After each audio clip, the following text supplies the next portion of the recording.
Welcome everybody to Survivor Series. Yep, we've got a funky entrance, but I've tested it and it kind of works. Strap in, people. It's going to be a long one. Welcome to Madison Square Garden for the Universal Finale.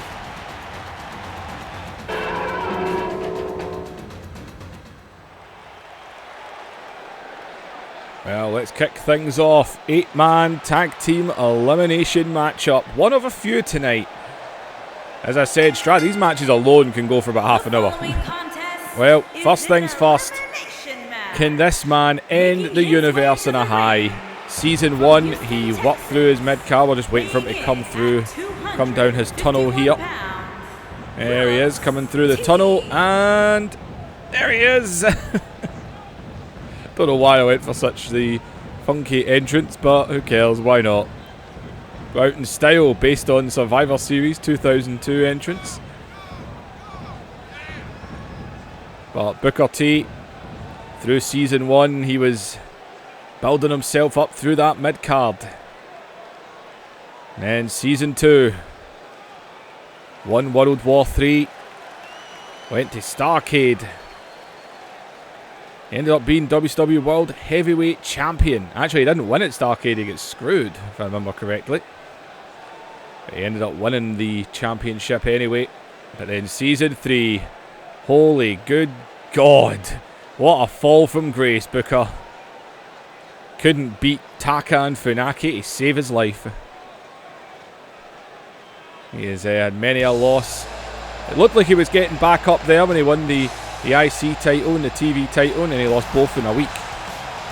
Well, the Rock and Roll Express, again, the history, season 1. The Rock and Roll Express, the feud they had with the Von Erichs. We had great matches, which was never the plan in season 1, but it happened. And then season 2, how can we forget the split? Robert Gibson became TV champ. Ricky Morton got a bit jealous. Ricky Morton joined the NWO. Ricky Morton and Robert Gibson went to war with each other. Ricky Morton actually beat Robert Gibson. Robert Gibson then had to leave the company. We never saw him again. And then when the NWO got defeated and taken apart, we didn't see Ricky Morton, but their time away, they get back together and, well, they're here.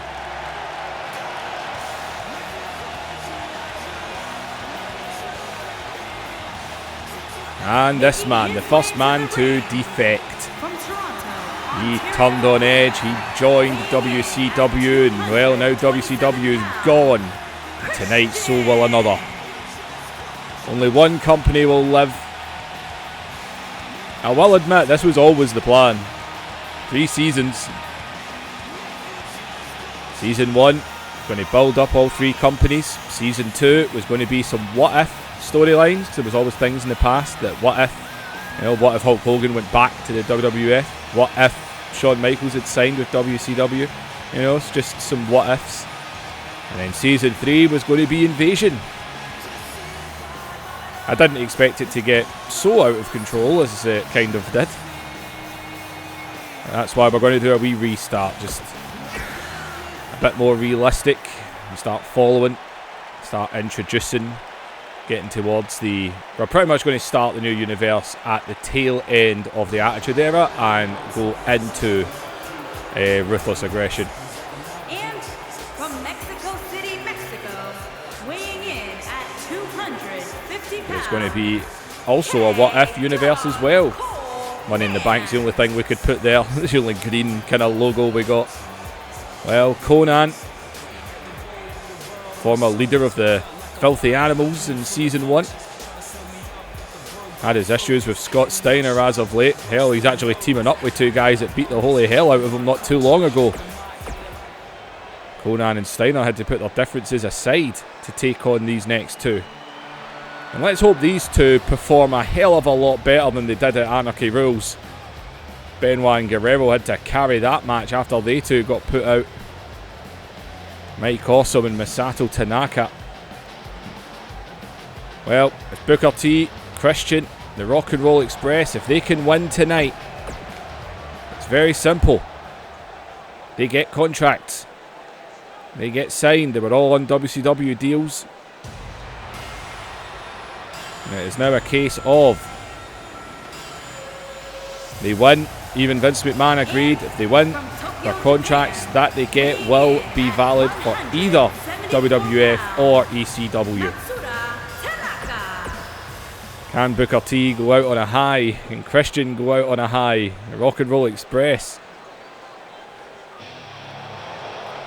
Well, a man that's not on a high, because he wanted to be in tonight's main event 8-man tag team elimination match. But instead he's in the opening. He's not happy. Doesn't want to be in this. He's not coming through the doorway yet. He doesn't want to be in this match. He wanted to be in the main event. He's the guy that pinned Triple H to put WCW out. And he's not in Team ECW's match tonight. Hell, he's a former WCW World Champion now. Might only have held it for a week, but he still held it.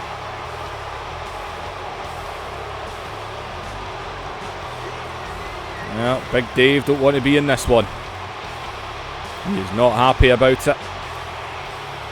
He wanted to be in the main event.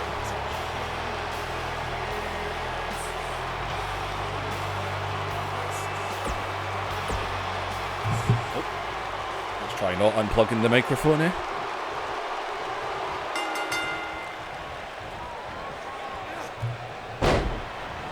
Well, here we go. Not the ideal start as Conan here. Oh, Booker. Well, there's 3 of these matches tonight. We've got a few 8-man matches as well. It's all about eliminations tonight. Got a 3-way dance, a 4-way dance. I think we might actually only have 2 actual singles matches. And speaking of that main event tonight, man, Kane, he ain't 100%. He's here though. Kane is here. He's saying he's fine. He's telling The Undertaker is fine. We'll find out as the night goes on what condition Kane will be in that main event. Got a chair wrapped round his neck. How he's even still walking around with his head attached is a miracle. There's Robert Gibson here.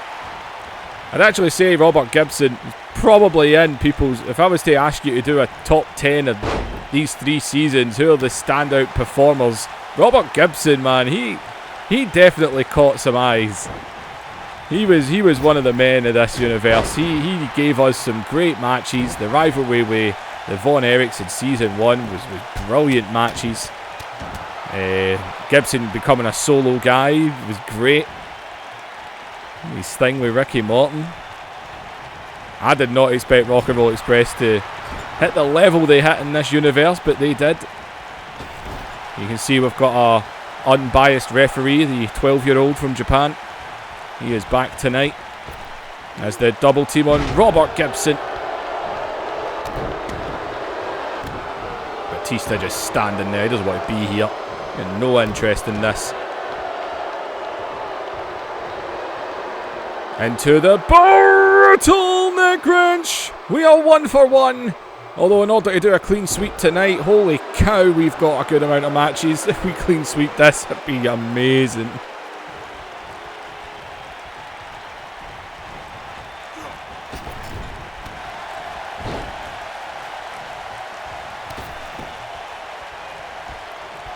That's Conan.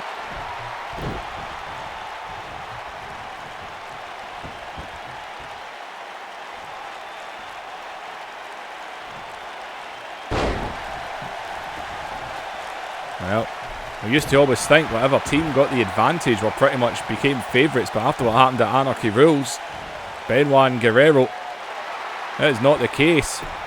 It went 4 against 2. Benoit and Guerrero pulled it back to 2 against 1, then it was 1-on-1. That's how Benoit and Guerrero are in that team tonight. And weirdness is happening. And Batista's like, hey, there's a ghost in the ring, ref, you want to deal with that? We got a 5th guy.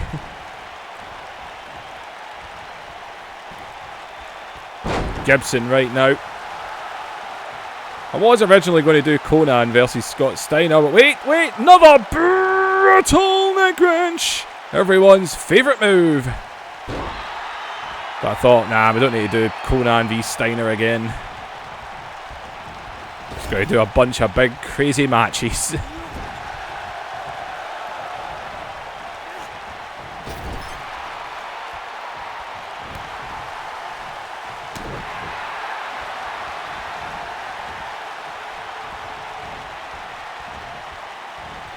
There's Gibson.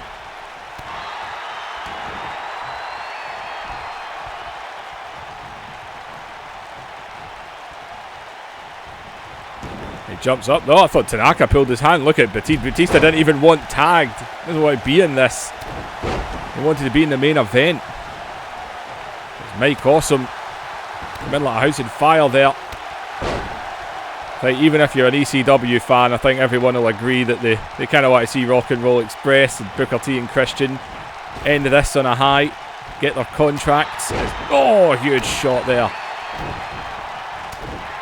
Booker T, another big one of this universe. You think when he done his rise up the ranks to main event status, and another brutal neck wrench. I'm going to have no throat left by the end of this show. Although, to be fair, I've got a week off from making videos, so should be alright. Anarchy Rose was only on last night in the premiere, so after making this, I've got a nice little week of setting things up. Maybe 2 weeks, we'll see how things go. Mike Awesome, man, off the bomb, nearly got him there. And Mike Awesome is trying to make up for the poor performance at Anarchy Rules. Awesome bomb! This would not be good for that team. As he's in the cover. And Ricky Morton knows jobs are on the line.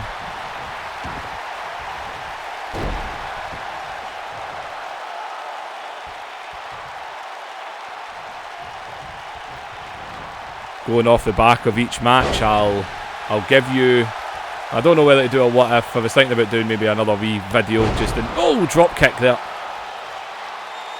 Maybe just a wee 10-minute video just on the menus, just kind of say what would happen, what would have happened next in this universe technically. As Christian is in now.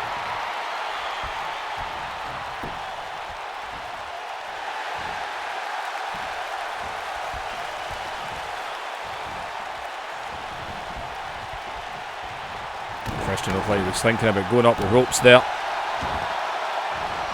And he is going up high, and Christian comes off the top. Didn't hook that leg though. He's into the cover. And Conan. Robert Gibson though, going to take care of that one though. Oh, going for the double. Double atomic drop. Oh, to hell with it. A hat trick. And Conan going to have a sore bum hole in the morning.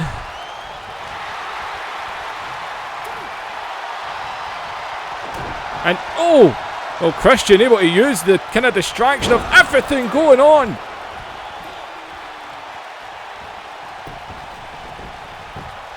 But Conan straight back in again. Christian, man, could have got rid of Mike Awesome there. Batista still just doesn't want to be here. Hasn't tagged in, couldn't care less.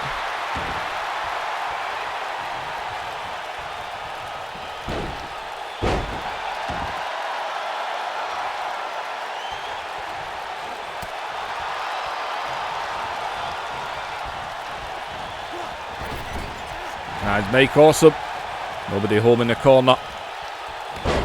Even I'll admit, I would like this match to end with Booker T standing tall. Let him go out in a high after having such a poor season 3 as Mike Awesome.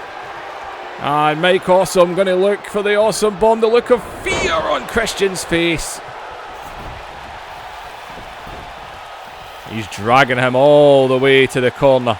He might have taken way too long here. Into the cover. Yep. Took far too long to get into that pin.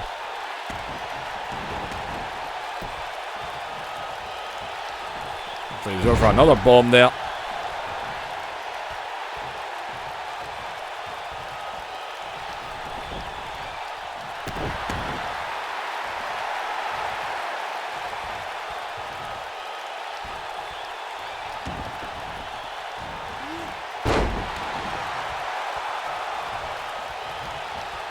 Tanaka now.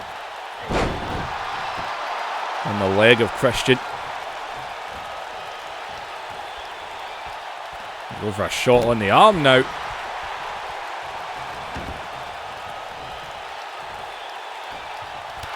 And oh, Christian picked his moment there.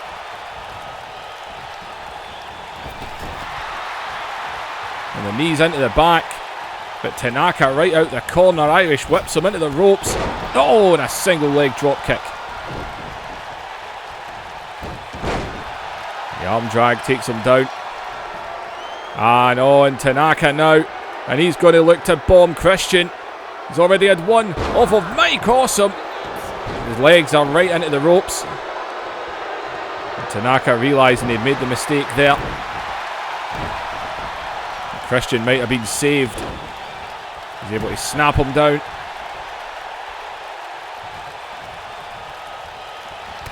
And oh, but Tanaka right back on him. And a drop kick. God, Christian doesn't look too good right now. Again onto the leg.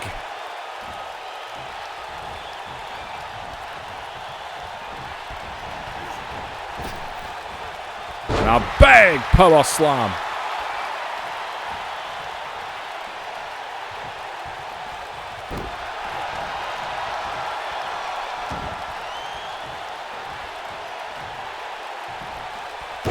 And oh God, that senton connected this time.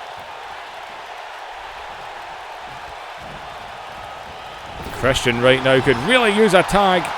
Getting out of the way there, he needed to do that. As he sends Tanaka down into the opposite corner. And a drop kick.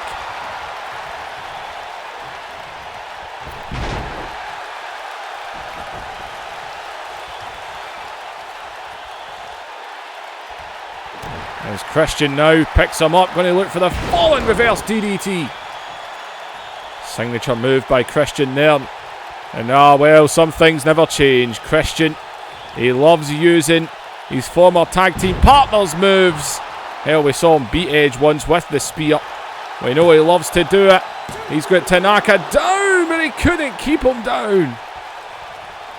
And Christian tags out in rage. Can't believe he kicked out of that there. You know these ECW guys can be hard to keep down. As Robert Gibson.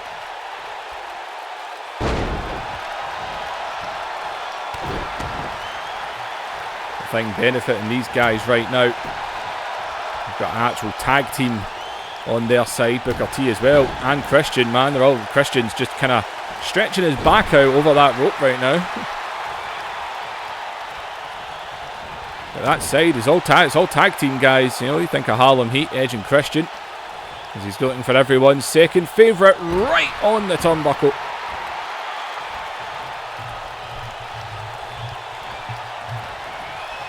And a bulldog.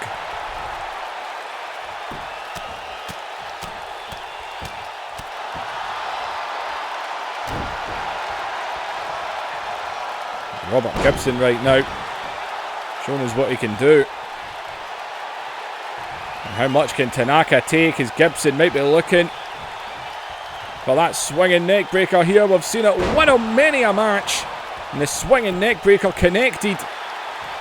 And Christian comes in, but Mike Awesome going to be able to break it. And oh, well, the Edge-o-matic. Christian-o-matic, I guess. Still using all of Edge's moves. One stomp, hit two people, well done.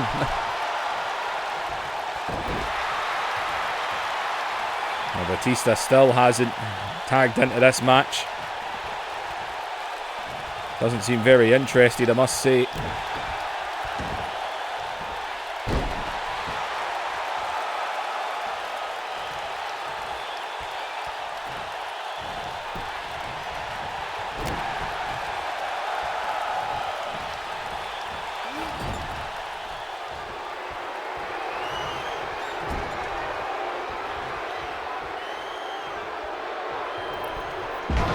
And a big tornado DDT there. Another standing senton. waiting for that first elimination. I actually thought he was going to tag Batista in there, but didn't go for it. Instead, going to look that diamond dust. I've seen Tanaka hit out with that move a couple of times. I know he got the shoulder up because Christian didn't look like he was going to get there. But Tanaka is stalking out Gibson. And, oh, there's that knockout blow. And I think that'll do Gibson. He's right in that corner. There's no sign of anyone. Gibson's gone. And it ain't looking good.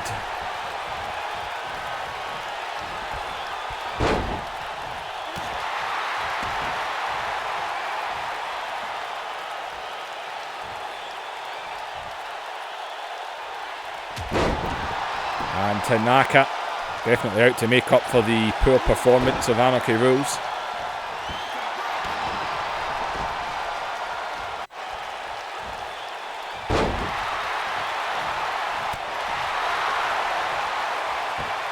Ricky Morton does not look good, does he?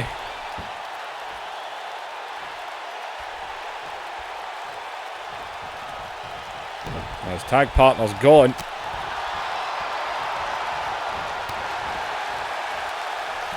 As Ricky Morton.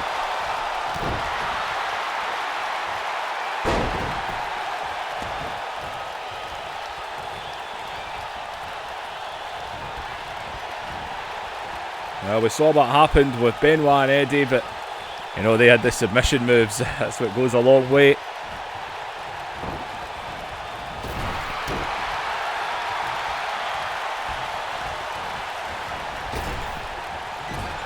big shot in the corner.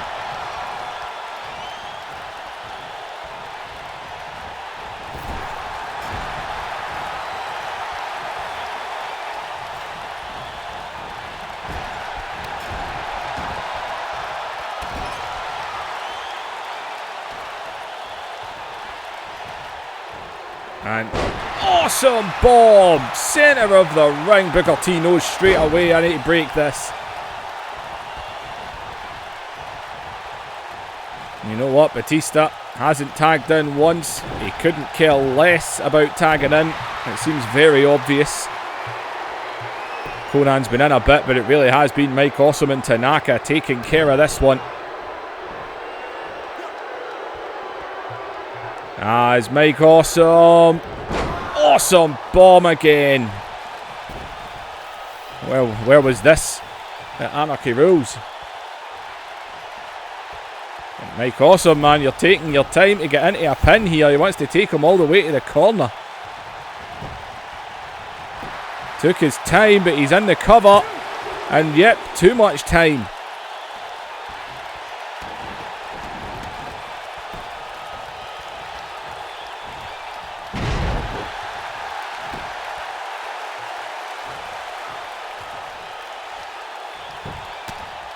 Mike Awesome, man, in control.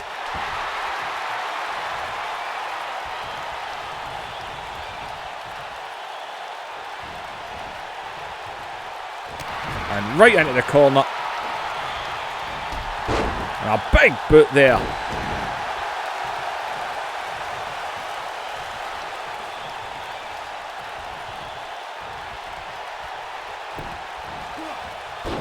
Just domination right now.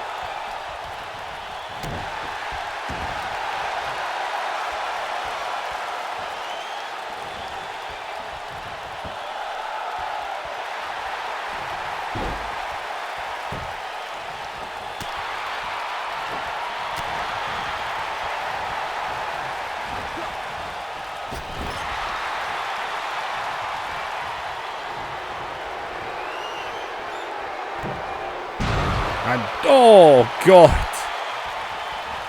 Well, swing and a miss. Come on, Ricky. Even I'm rooting for yous. And drop kick. They really need to get rid of Tanaka and Awesome right now. That's pretty much goal number one. They two have been dominating this. As I thought he was going to go for the DDT there, but no, scoops him right up. Perfect vertical suplex there.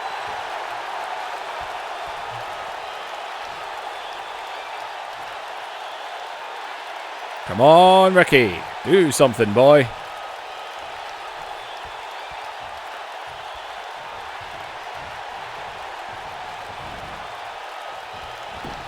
Too long.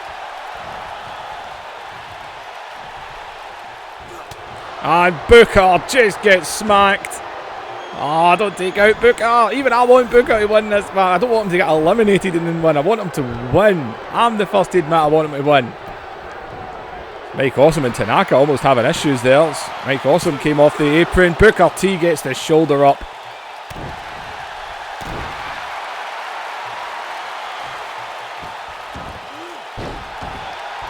Batista still not caring. Conan has been his. Really has just been Mike Awesome and Tanaka.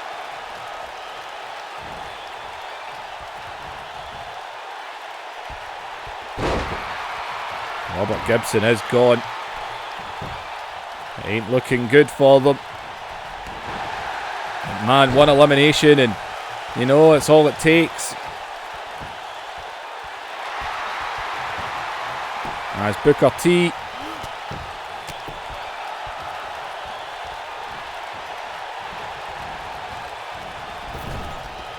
And big shot in the corner.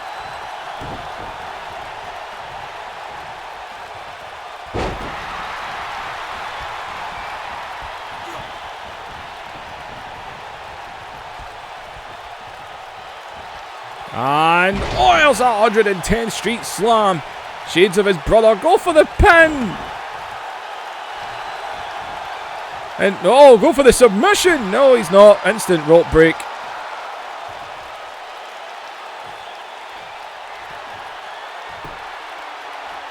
He's stalking him out now. And oh!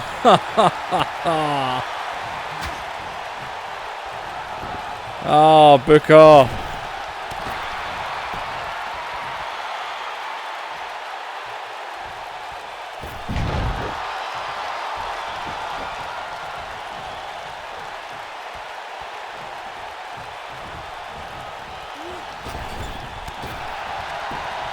Booker T now just getting beat down in the corner. Look at Batista going to the other side of Conan. Yeah, that's how much he doesn't want to tag in. Batista's getting no interest in getting in this match.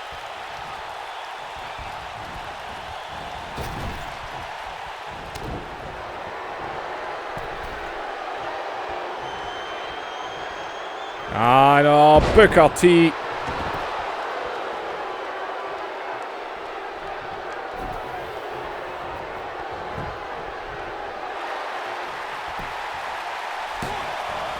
And well, Christian. And look at what he's got here. Headbutt him right in the back.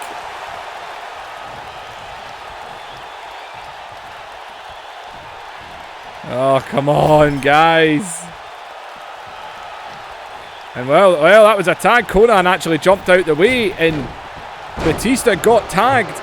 Conan making Batista get in the ring.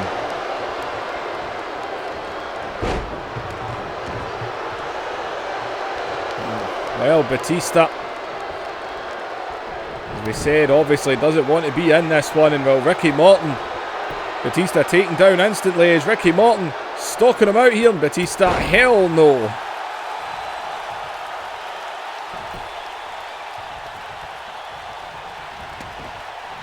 Well, Batista finally in this match.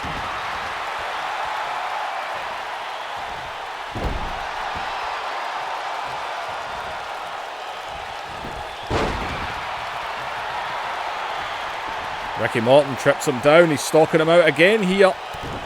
And Ricky Morton with a DDT. The Batista, man. Under the ropes, not smart.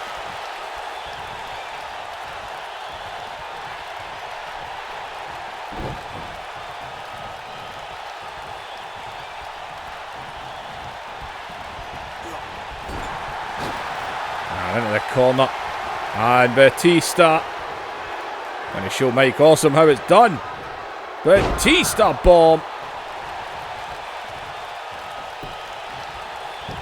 And hooks the leg. Oh, he's still on it.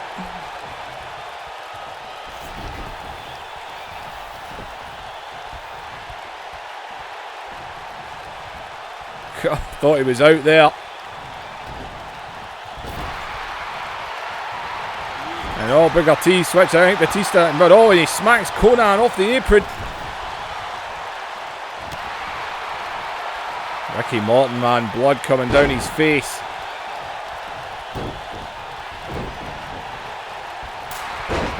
Booker T with a big chop there.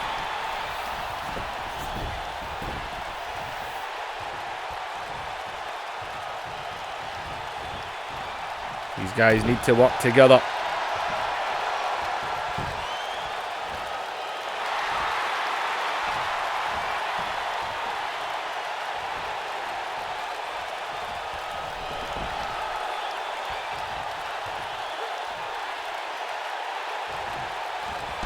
And down to the floor. And Christian, man, where are you going? And Christian. And Christian. And oh! Batista just moved out the way. And oh, well, Ricky Morton, though, trying to give Christian a chance. Christian sends him back into the ring.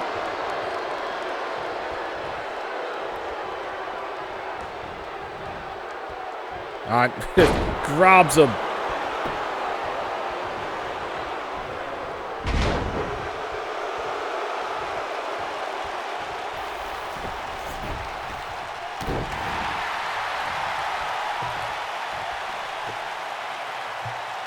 And no one wants to tag. And well, they're not holding on to the tag rope. They want Batista to do something.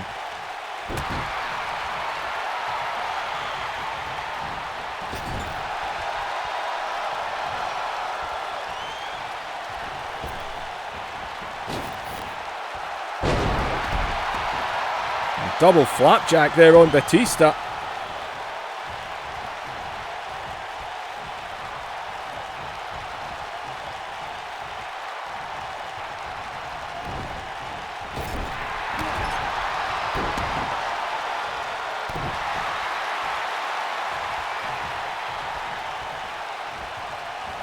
Oh, caught there.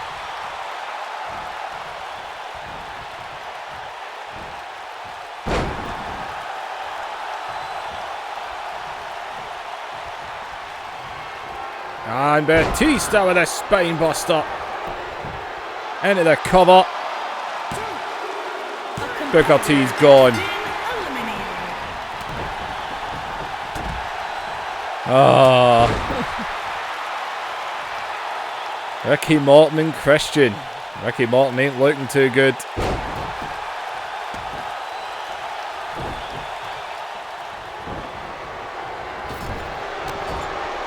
It happened to Benoit and Guerrero.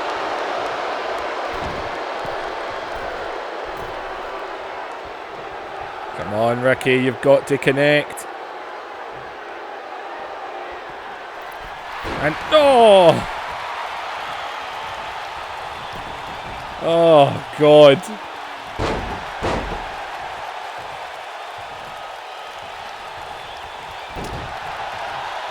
Ricky Morton with a jawbreaker. Ricky Morton and Christian. They need to align. They need to work together. And that's what they're trying to do here. Booker T has yet another letdown performance. Swing and a miss. And a backbreaker there.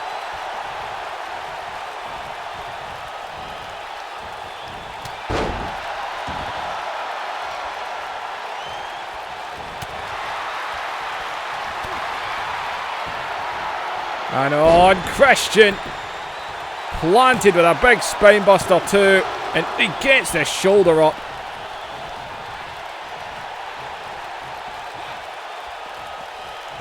But Batista was going to take him out there. And Christian, centre of the ring. Ricky Morton's going to have to stop this one. Batista bomb. Well, Mike Awesome and Tanaka refused the tags. And Ricky Morton in for the save.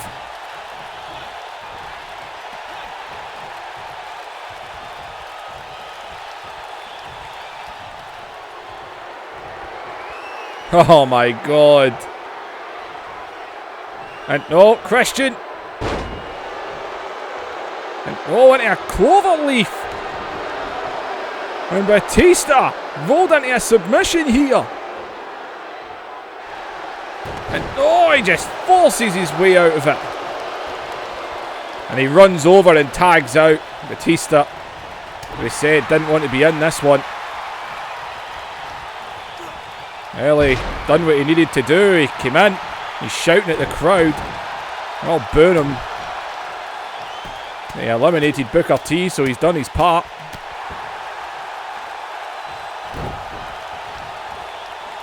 Oh, caught there. Straight back up to his feet. And oh, and a cheap shot. And oh, Christian. And another awesome bomb.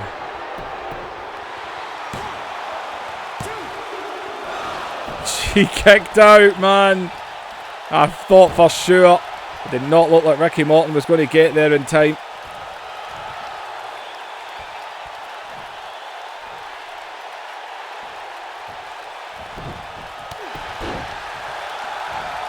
And, oh, Christian. Able to pull him down there. And oh, and again. And he pulls that leg back. Oh, the kick out. Tanaka was right there, though. As Christian into the corner drop kick.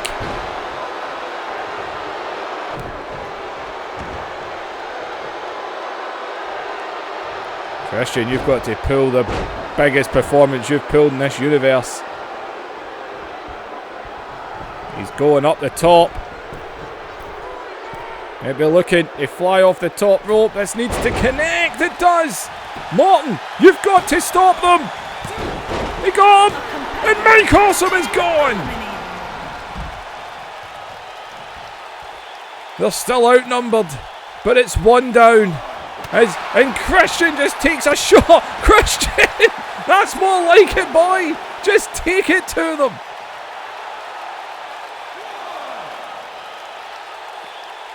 Who's the legal man? That's the $1 million question here. Up onto the shoulder.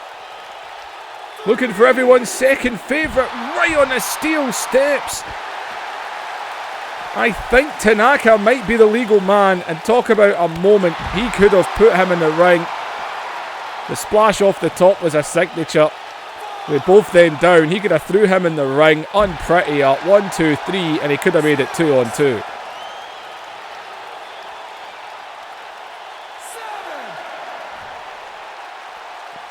And oh, and Conan.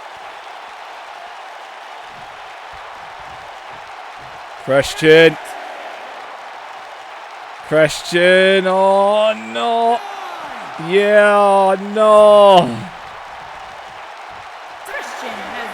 Oh, Christian. Tanaka's just laughing as Ricky Morton comes in.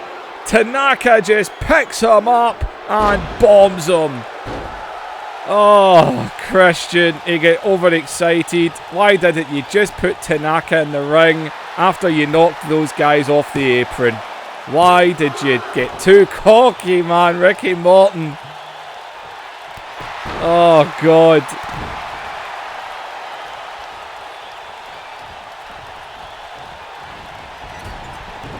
He's trying. He's really trying. But Ricky Morton... God. Just pin him. Just end it.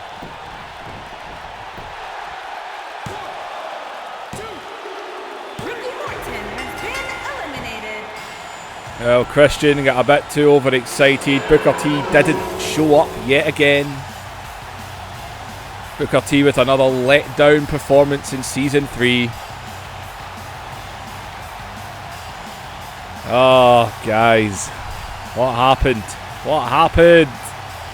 I wanted a happy ending for Booker T, but it wasn't to be.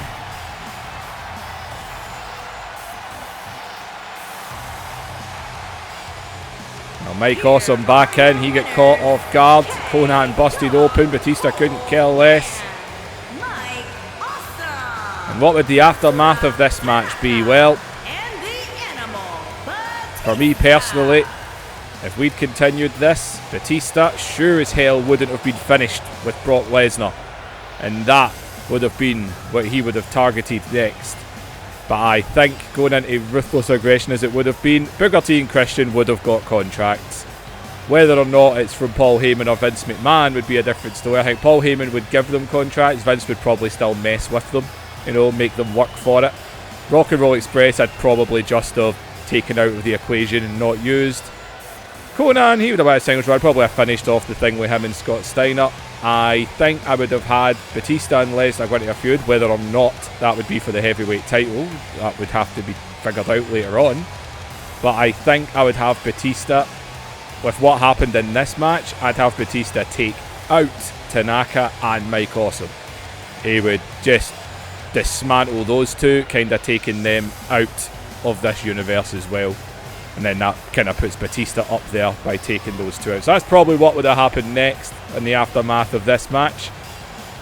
But Batista definitely would be targeting Brock.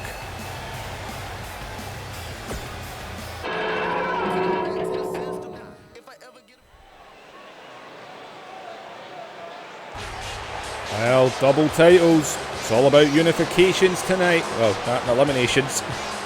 Unifications and eliminations. Well, this could be a lot of people. If I was to say right in the comments who's been the man or woman, who's been your favourite person in the universe, 5-Star Nash would probably be up there for a lot of people. We have been given so many classics by 5-Star Nash. It has been unbelievable. That's how we got his nickname.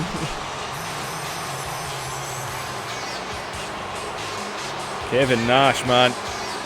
He's won it all in this universe. Season 1, he had Match of the Year. Him v Goldberg. Season 2, episodes on Nitro, it was Hall and Nash versus Goldberg and DDP. Tag titles, they were changing hands nearly every week. We just kept doing the match again and again. And every week it was great.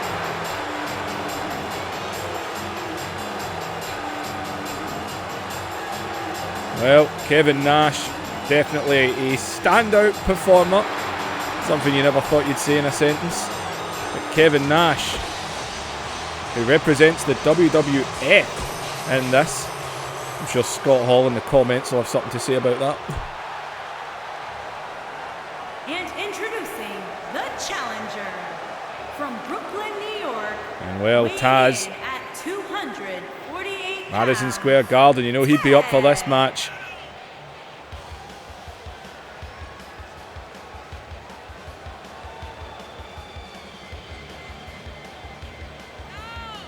Well, Taz would like to get the TV title back. Wouldn't mind becoming Intercontinental Champion either.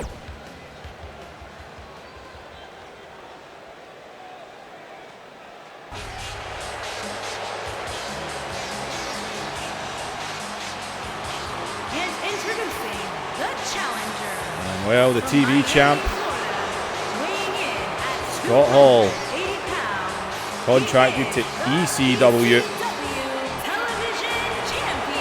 Well, him and Nash, doesn't look like they're on the same page. We've seen them go at it before. And Scott Hall, another one man in this universe. He built his way to the top. He won World War III. It was Scott Hall that dethroned Hulk Hogan's terror reign.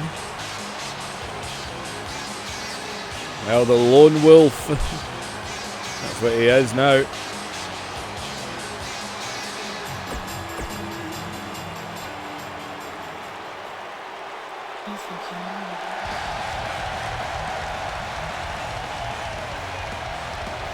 Well, Edge, and what a victory this would be for him. He's been getting some good wins as of late. And introducing the champion from Toronto, Ontario, Canada.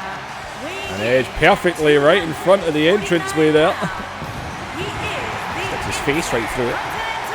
Num Num num. The rated R superstar, Edge. Well, Edge with a hell of an opportunity tonight.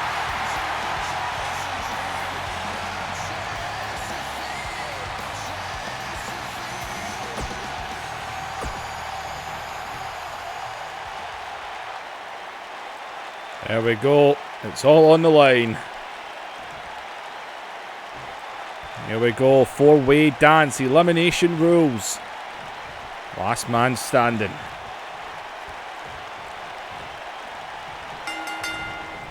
And well, and look at that. Nash and Hall straight on each other.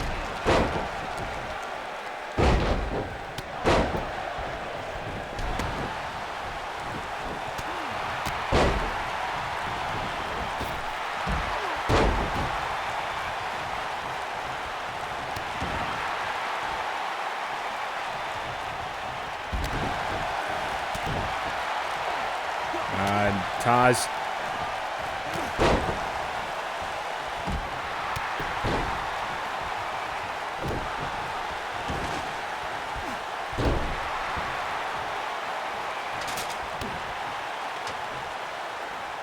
And oh, well, ladder into play as always. If there's one weapon, they always pull out the bloody ladder. And oh man, well, it's 10 4-way dance. It's an ECW style match. It's no DQ. And DDT on the floor, man. Nash and Hall have exploded each other. Edge with the most boring move.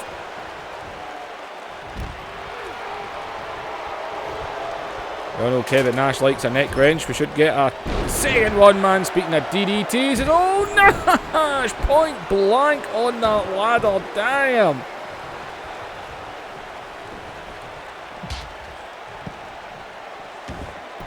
And as well, the two champions. Nash has picked up that ladder now, and how does Scott Hall like it?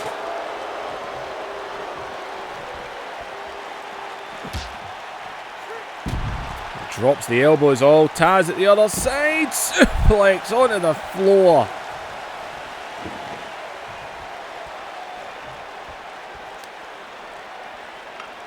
And oh, get caught.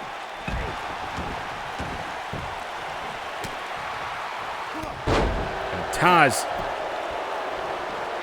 Well, everyone back into the ring after the brawl out the outside as Scott Hall gets the better of Nash. Nash rolls away, Scott Hall. We know Taz and Hall have had their issues.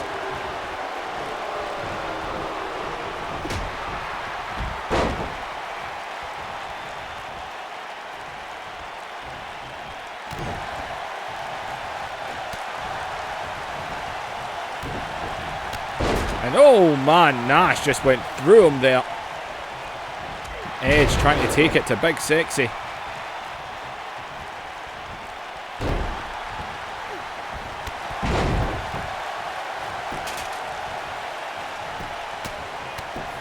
And well, Scott Hall just choking Nash.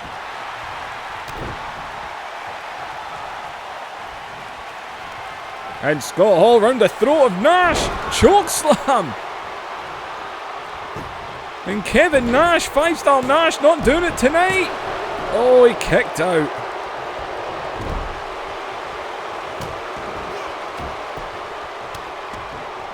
As Edge and the execution. Look at Scott Hall here. He's looking to take out Big Sexy. And oh, he goes up. And the Outsiders Edge connects. And Kevin Nash could be gone.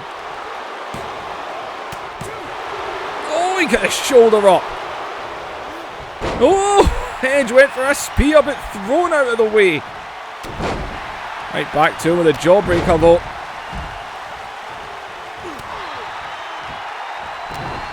Oh, shot by Scott Hall, man. Kevin Nash away for a break and a blatant low blow by Scott Hall. A low blow which is perfectly legal. Edge gets the shoulder up though.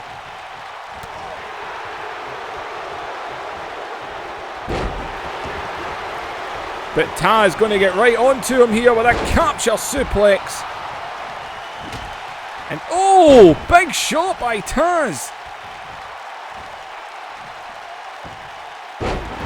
Edge right now trying to get his own mind back into the game. And oh, he's stalking Big Sexy, but look at Edge. And oh, well, shades of Christian. Fallen reverse DDT.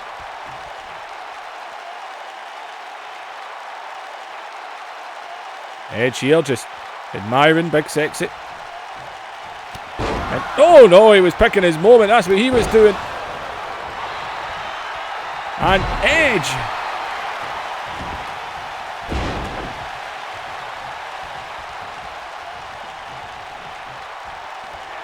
And Edge now. Oh.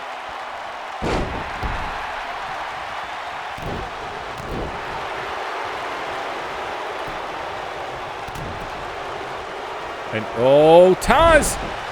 And a Tazplex. And oh man, look at Scott Hall though. And a brutal neck wrench. But here comes the Outsider's Edge.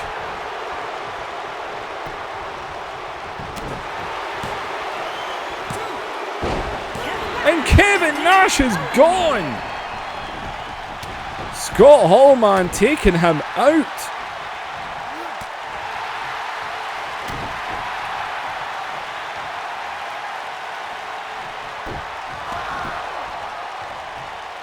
You know, that Taz mission though, it's locked in. Scott Hall, Edge is just watching. And he taps! He taps! Scott Hall's gone. The Outsiders are gone. It's down to Edge and Taz. Edge said he was out to prove himself. Edge could absolutely make himself right now. Show that he is a future star in the making. Well, Taz can show that he's still got gas in the tank. Is out of the execution and a capture suplex.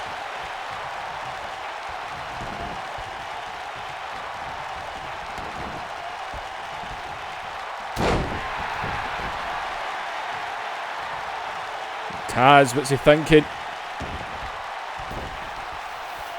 No, he's going to bomb him out.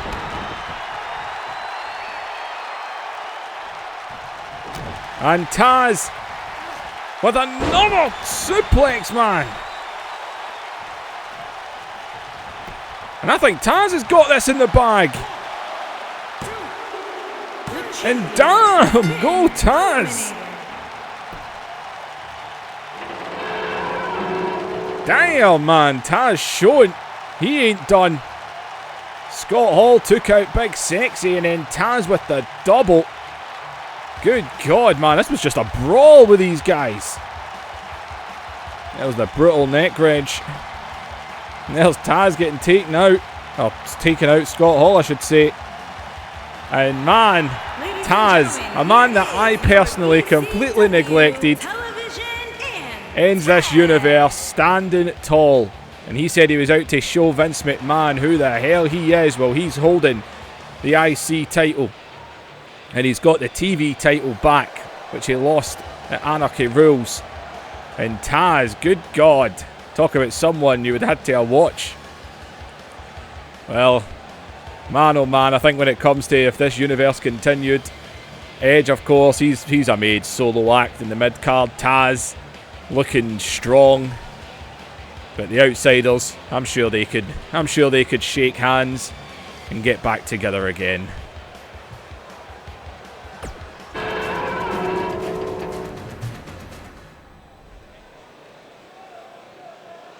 Well, a little throw together here over the top rope battle royal.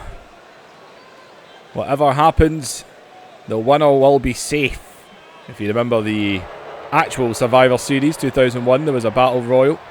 The winner of the battle royal was safe from being fired for a whole year. In real life, Test won that match. Is an 8-man battle well, Shane Douglas, making his way to the ring from Pittsburgh, Pennsylvania. of course, big part of season 1 in ECW. 44 pounds, Shane Douglas. Had his issues with Steve Corino recently.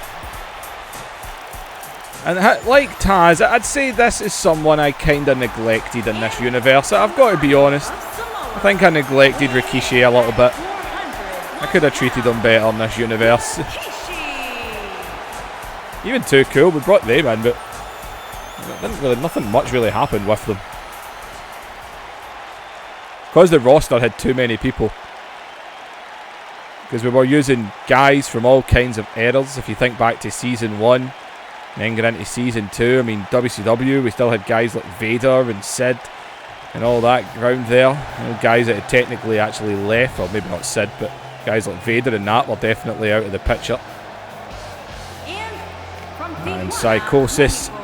Weighing in at 205 pounds, Psychosis. Well, the winner of this Battle Royal will be contracted and safe. Safe from being fired by either Paul Heyman or Vince McMahon. It's just a way of throwing some of the guys that weren't booked into matches.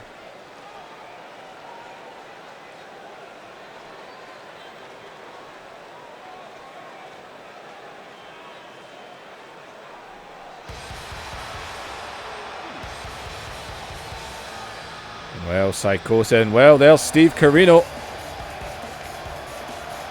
Recently got a victory over Shane Douglas. From New Jersey, weighing in Not to mention his couple of victories over Chris Jericho. Steve Corino was actually on a little bit of a rise. Right, through the doors. And there he is.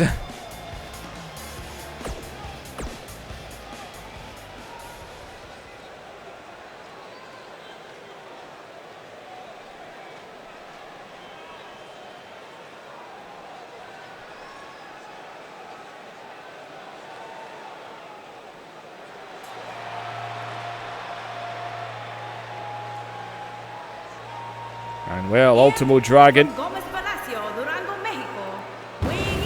is signed to the World Wrestling Federation. The superstar. Try and get through this. Half of this show is going to be entrances with the amount of guys that are competing in some of these matches.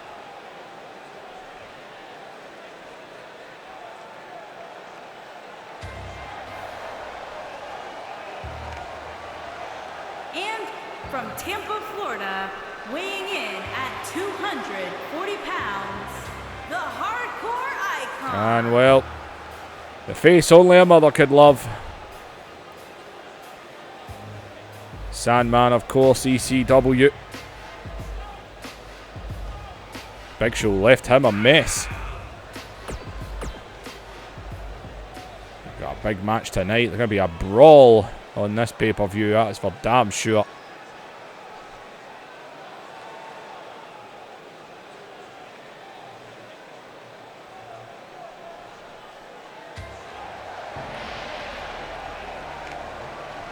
Well, it's an over-the-top rope battle royale. The winner is safe. And we will eventually get there.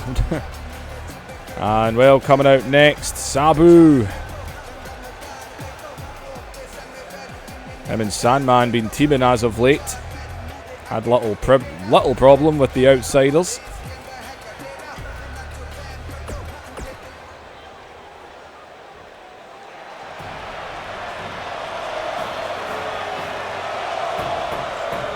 And, well, this man isn't actually contracted to anybody. Why has he got the... Oh, damn, I didn't change it. Yeah, he's not champion. Ignore that, people. Because the double title match where Lesnar unified the belts was technically done on exhibition mode. The little things you forget.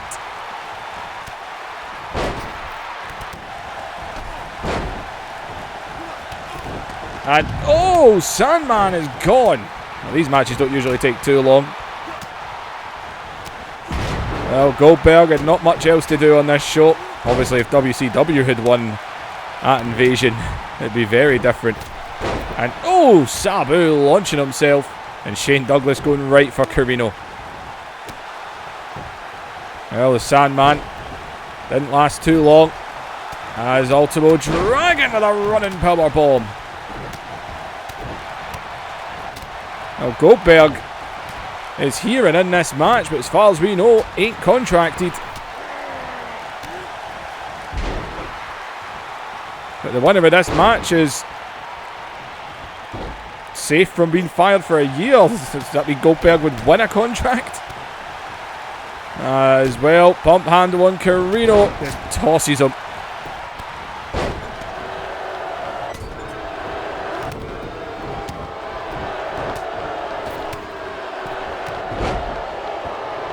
Heel kick there by Sabu as Psychosis holding on for dear life. Shane Douglas being cocky, trying to go after Goldberg here. As Shane Douglas. Oh, Goldberg got taken out by Douglas. Well, I think Goldberg would have something to say about that after this show.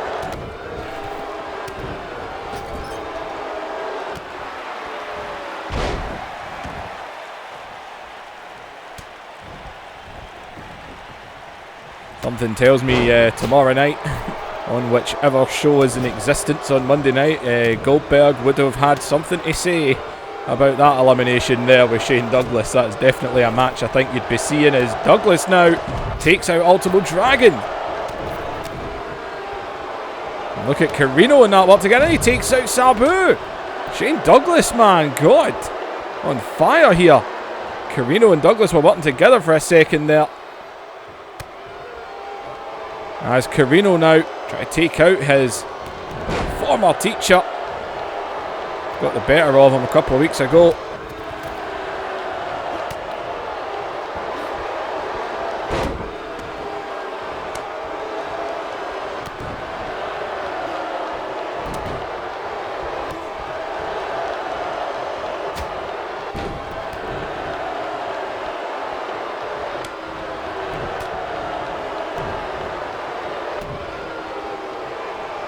As Rikishi scooping Psychosis up here.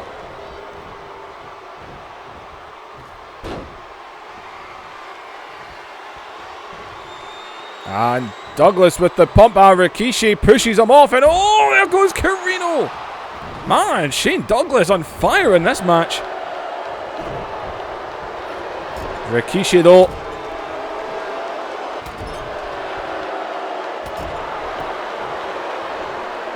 Shane Douglas with the eliminations, man. Elimination galore.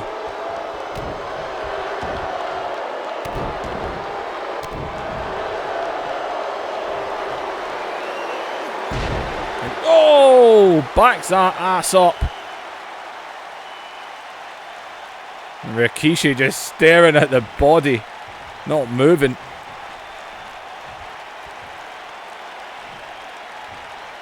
And up onto the shoulders, everyone's second favourite Rikishi just enjoying it here. Shane Douglas has been on fire in this Battle Royal. Oh, he never neck wrenched him.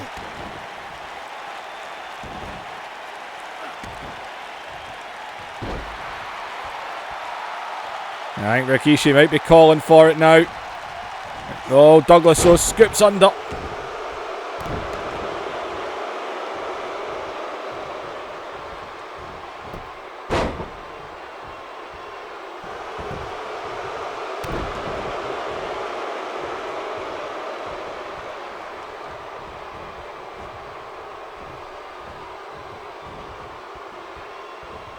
As Douglas, he's got one big leg.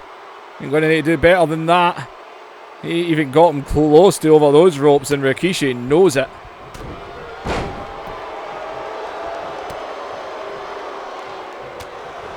And a headbutt there. Douglas though. And these shots. And oh, and there's that jawbreaker we've seen Douglas do.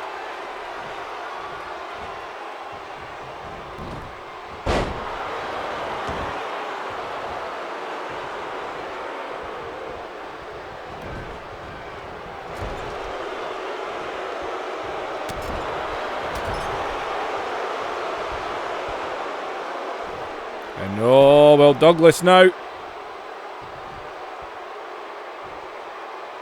Oh, and Rikishi just throws him down.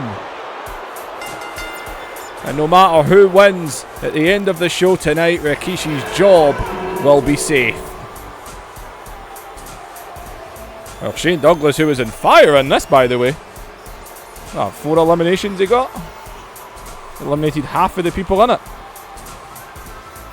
Well, Here is your winner, Rikishi. depending on who won tomorrow night, I think there'll be a little story there. A little Goldberg versus Shane Douglas rivalry I would probably look at out of this Battle Royal. I think that's something. Steve Corino and Douglas sure as hell not finished. As well, another man just like Taz, someone I kind of neglected in this universe, showing me I was wrong. Rikishi with the victory.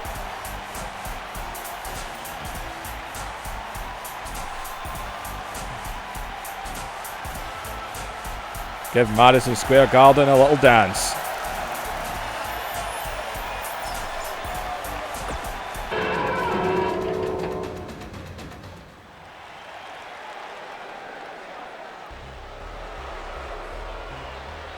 Well, time for more Unification Tag Team Championships. Owen Hart and Brian Pillman. Someone did say in the comments of Anarchy Rules, which was only premiered last night for me, to give them a tag team name, but well, unfortunately it's a bit late as we're on this episode. ECW Tag Team Champions. Took those belts from the Rock and Roll Express, even retained them against the Rock and Roll Express the next night again. Owen Hart and Brian Pillman.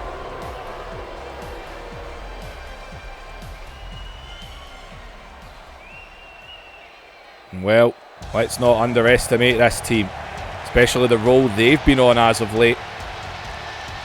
My fondest memory of this universe with the Hardy Boys is definitely the fact that they couldn't win the tag titles to save their life. I think we were halfway, if not 3/4 of the way through season 2 by the time the Hardys actually won the tag titles for the first time. Well, the Hardys are just dancing behind the door. Well, the lovely Lita coming out in this one too. And the Hardy Boys.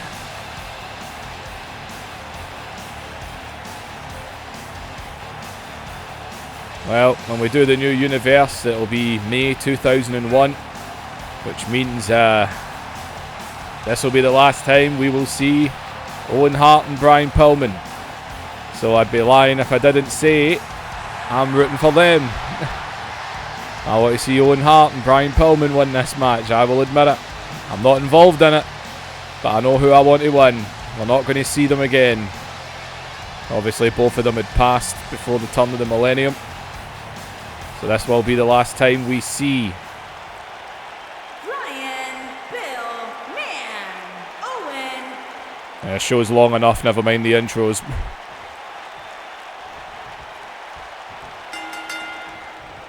Well, here we go. I know who I'm rooting for. No offence to the Hardys, but you'll still be in the new universe. Pillman and Owen will not.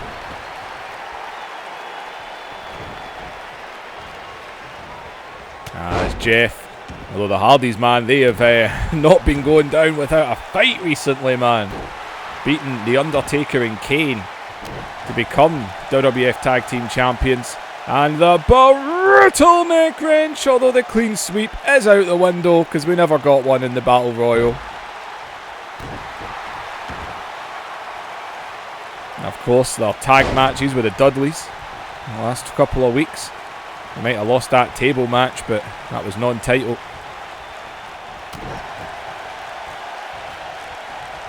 Owen Hart and Brian Pillman as a tag team, man, since we put them together.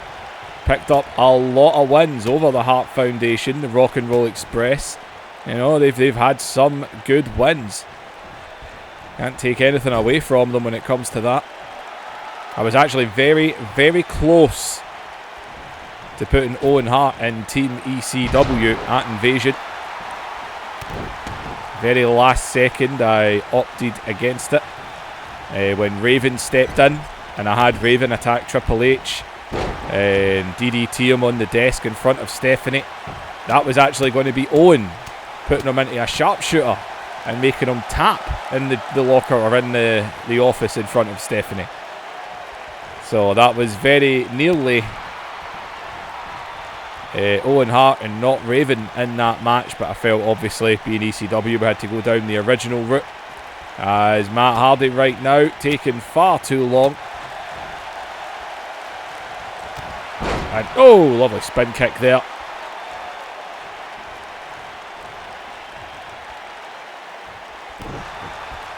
Well, out of the matches so far. I know how I wanted this show to go. I wanted Booker T to be standing tall. I wanted them to win their contracts in the opening match. No, I wanted a happy ending for Booker T. A happy ending for Christian, Rock and Roll Express as well. Everyone's second favourite there on the top rope. We didn't get that. Booker T just didn't show up yet again. The four-way dance. A part of me wanted to see, Kevin Nash, such a standout in this universe. Part of me wanted to see 5-star Nash standing tall at the end. Part of me also thought, well, it's the future going into Ruthless Aggression. Edge standing tall would be a good foreshadowing of obviously what would have came. Obviously Edge would have started moving up that ladder. Become the rated R superstar as time went on. But Taz, nah, why not? Taz was neglected. I'm still happy enough with Taz. Scott Hall would have been a good image as well. All four of them were actually a good enough image. The Battle Royal. Part of me kind of wanted Goldberg to just... I was actually going to play it. I was going to play it and just play as Goldberg and try and dominate. But thought we'll just let the AI have some fun. And here, I ain't hiding it. Owen and Pillman. It's going to be the last time we see them. They won't be in the new universe. I'm rooting for Owen and Pillman all the way.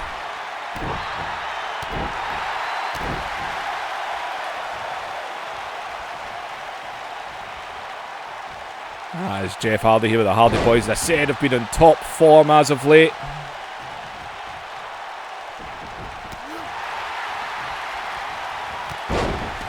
Owen Hart, obviously part of that storyline that turned the US title into bigger than the world titles, man. Owen Hart, Bret Hart, Kurt Angle, Shawn Michaels. The absolute craziness there. There's a twist of fate by Jeff Hardy. And he jumps right into the cover, hooks the leg of Owen back here. The two, oh, not even the two. Owen out at one. Oh, we know what's coming here. The wrong way round as always. Oh, no, Owen.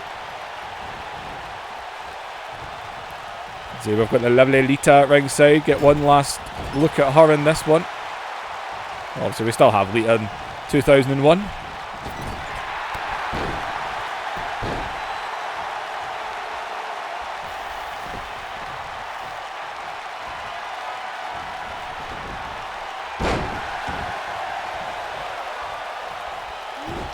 Oh, jumps up, makes the tag. Pillman is in. Of course, the Hardys, both Hardys got the better of Pillman and Owen in singles competition this past week. I know, but this time, and Pillman takes it. Referee, I know you're only 12 years old, but come on.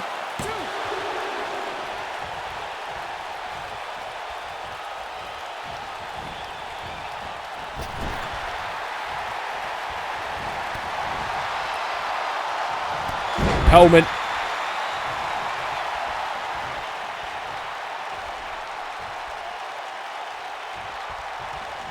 And Pillman.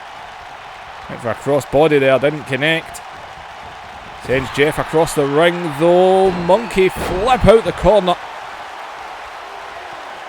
And he's stalking. Brian Pillman.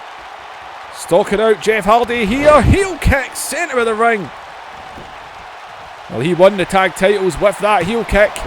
Matt Hardy, though, got to break that up. Owen Hart almost getting him there. Pillman, though, takes him down. Both Hardys are down.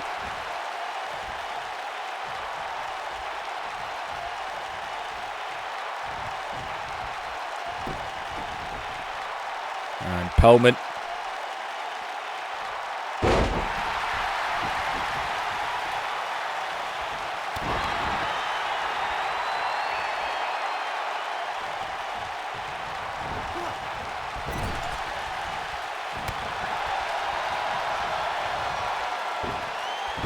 Oh, face first. He makes the tag. Owen and Jeff. Oh, Jeff out the way.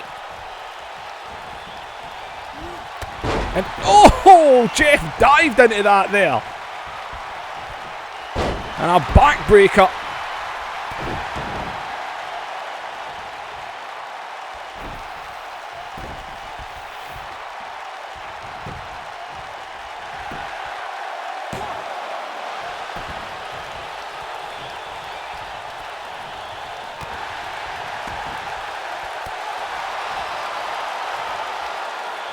Oh, Jeff this time goes for the crossbody. Nobody home.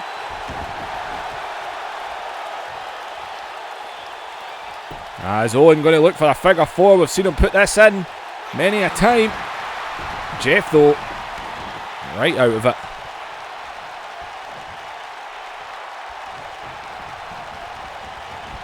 As Irish whip. And Owen with a heel kick of his own.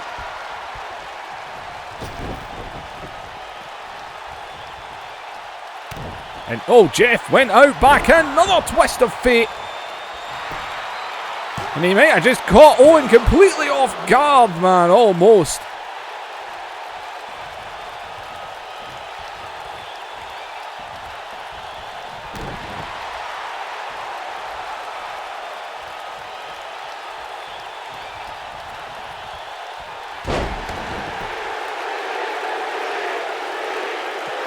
Matt Hardy.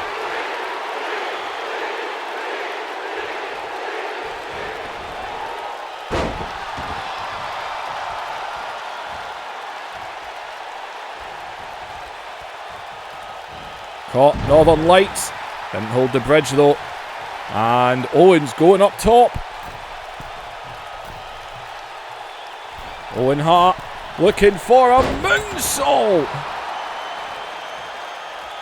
Showing the Hardys they're not the only ones that can fly. Owen though looks like he might have winded himself on that landing. God, Matt Hardy's out at the one.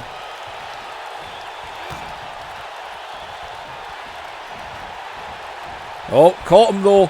Up, down with a knee breaker.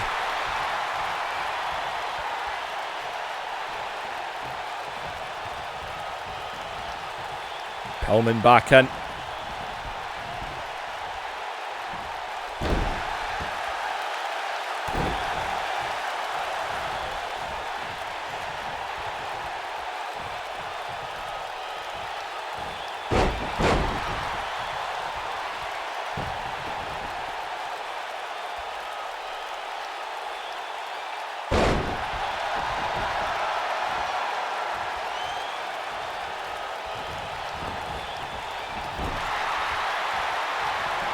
And Pillman.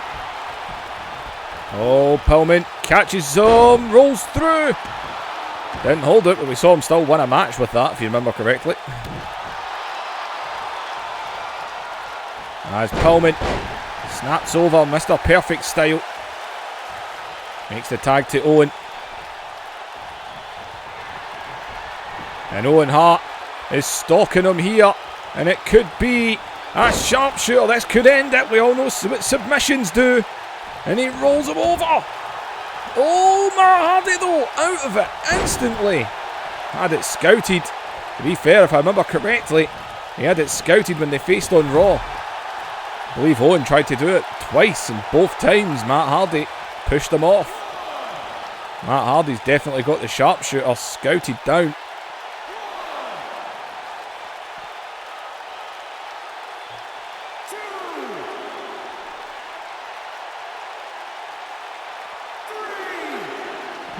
And onto the barrier.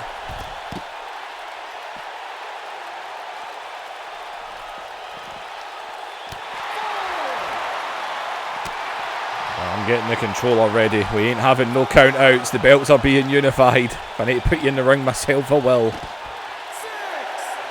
Get in the ring, pick him up. Belts will be unified. There'll be no count out. There'll be no count out bull tonight.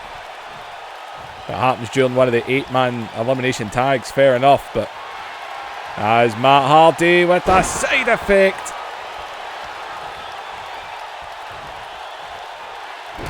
Owen though. And oh, went for another heel kick, no connection.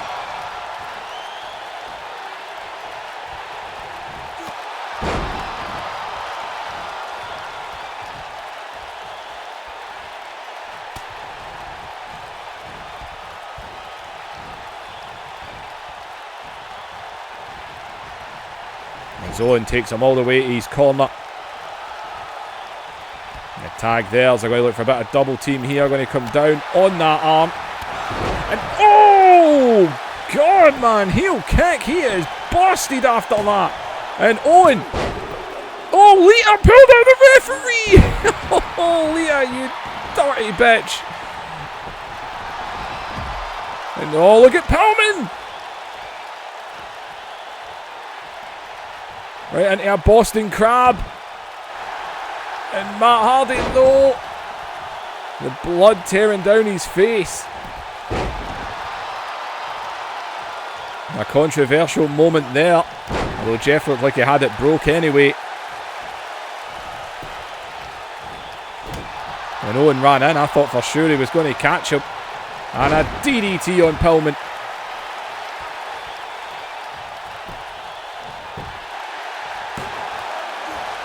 Jeff back up to his feet.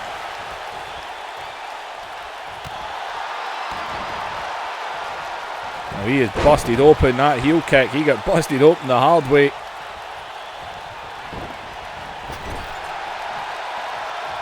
Into the corner, another tag to Owen. And whoa. Well, there's nothing to call that. That's just throwing your opponent back first. Right into the corner is Owen now. Scooping him round. And the sit-out pile driver. Not going for the cover though. Matt Hardy. And Matt Hardy with the heel. It's all about the heel kicks in this one.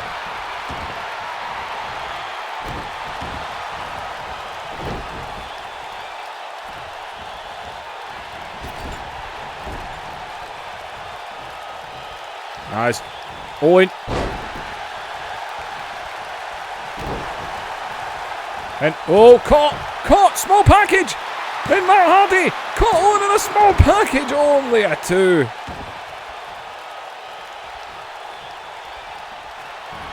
But he scoops under side effect. Oh, Pillman was nowhere to be. Oh man, Pillman, you need to be ready. And twist of fate. Pillman, get in that ring, Pillman. Pillman, there you go. I'm biased, I know who I'm rooting for. I was going to say I want to see them standing tall with all the tag belts, but they're only going to hold up one set.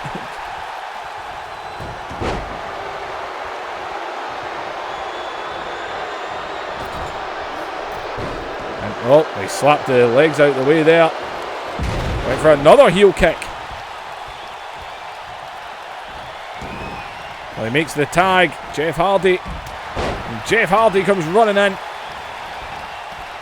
Oh, nobody home there. Oh, and Owen takes down Jeff. Turnham. Sharpshooter locked up. Oh, Jeff right out of it. Pillman trying to come in. Tornado DDT. And oh, he's going up, but Pillman. And Pillman pushes him off. He landed on Owen's kneecap. Damn.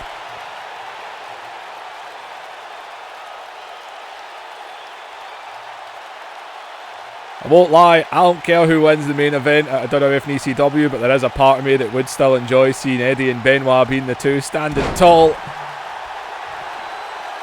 They've got cut angle on their side. There's submissions in both as Owen is stalking out again here. He turned him away from the ropes and he turns him over and it's locked in again, the sharpshooter. And this time it is locked in. And he taps! No choice! Get up, ye! And Owen Hart and Brian Pillman unify the Tag Team Championships. Tomorrow night on whichever show is still in existence, they would come out with whichever tag title belts still exist, pretty much. ECW or WWF. Either way, Owen Hart and Brian Pillman would be the only tag team champions. WCW tag titles are gone.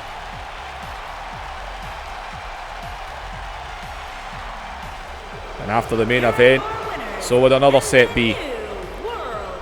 And yeah, well, they're picking up their new tag team title belts. Only going to show them holding up the one set. They've got the ECW ones, they've got the WWF ones. Owen Hart and Brian Pillman standing tall, people. As I said, the new universe will be starting in May 2001.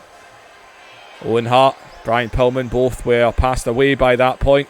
Obviously, in this universe, anyone that passed away, we just kept them around, we used them. If this universe had continued, we'd have kept going with them. I think it's safe to say this little thing with the Hardys wouldn't have been over quite yet.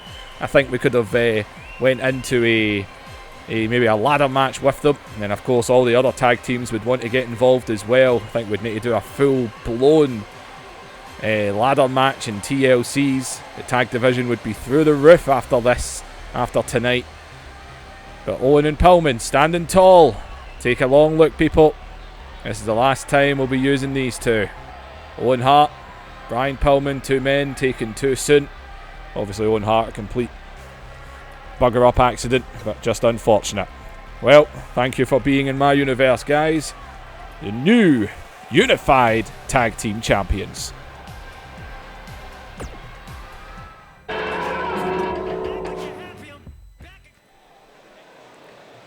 Here we go. Oh my god, this show is going to be so long. 1 hour and 50 minutes are my record times at. Obviously that's not what it will be for you, but it is for me right now. Well, Cruiserweight, Light Heavyweight combination on the line. These belts are already unified. And Six, of course, he is a former Light Heavyweight champion. Of course, he earned himself a contract. Weighing in at 205 pounds.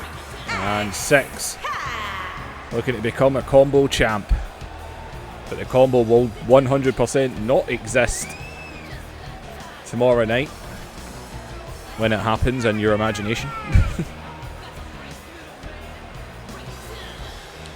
And well, Six.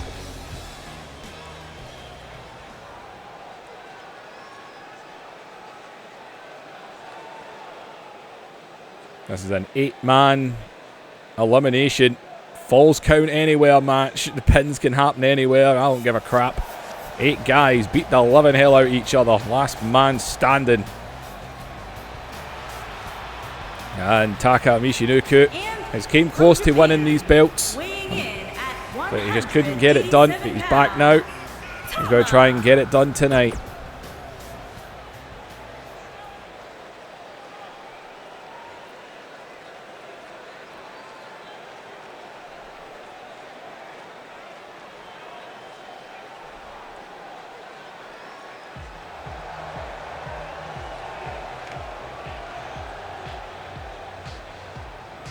And well, could he do it tonight?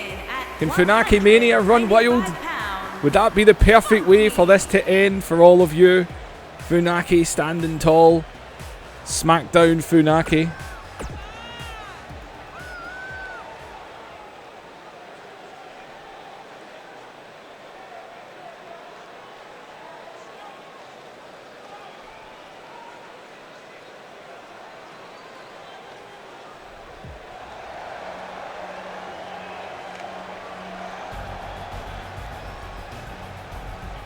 And well, next up, once he comes through the doors, Billy Kidman, one of the WWS newest signees of WCW.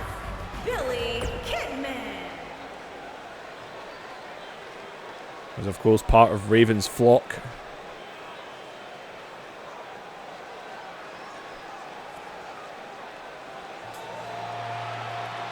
Eight men just gonna batter each other. As well, the former champion. Hell, what do we say about Tajiri? Season 1 and Season 2, man. His feud with RVD was a big standout through that. Season 1 in ECW, the feud continued into the WWF.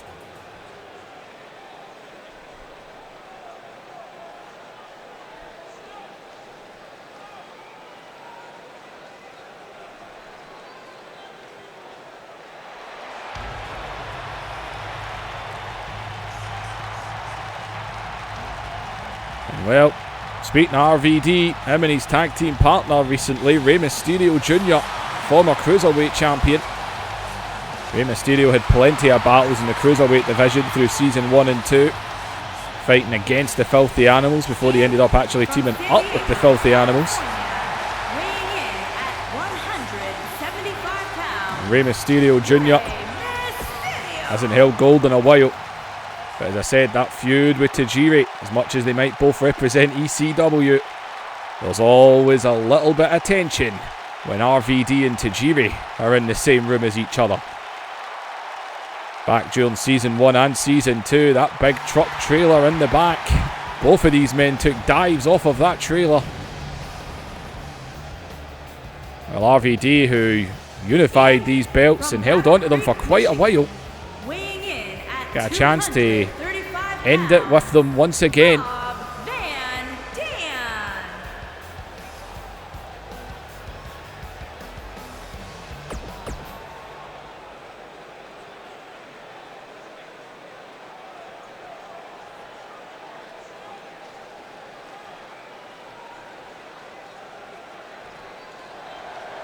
I believe that just leaves us with the champion. The Cruiserweight, Light Heavyweight champion. Also, they only come out with a one belt because let's remove things from the game. Well, little Spike Dudley. We know he's got heart after what he done with the Big Show. It's Falls Count Anywhere, elimination rules. Let's just get it going.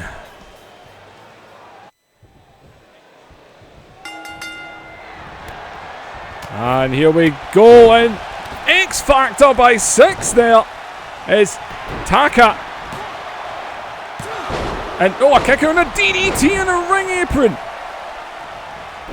Oh, the cover is, and 6 isn't finished. Another X Factor, or a 6 Factor, call it what you want. And up over. Oh, down goes Kidman. Tajiri out again as Rey Mysterio. The apron. Kidman's got a pin on the outside. A referee. DDT. Funaki just got another X Factor. I knew it was a good idea doing this. And Funaki. I'm sure lots of you are rooting for Funaki. As Rey. And Tajiri's gone, man. 3 X Factors at the start of the match as Taka just laid out Kidman. Funaki with the shoulder up. Taka into the cover. It's Falls Count Anywhere. Our poor referee has no clue what to do. As everyone's second favourite right on the apron there. And oh god, another version of that Michinoku driver. Kidman's down. A ref's just counting from a distance. It's Funaki trying to get involved in this. Spike with a big move there. And Kidman eats the steps and spikes into the cover.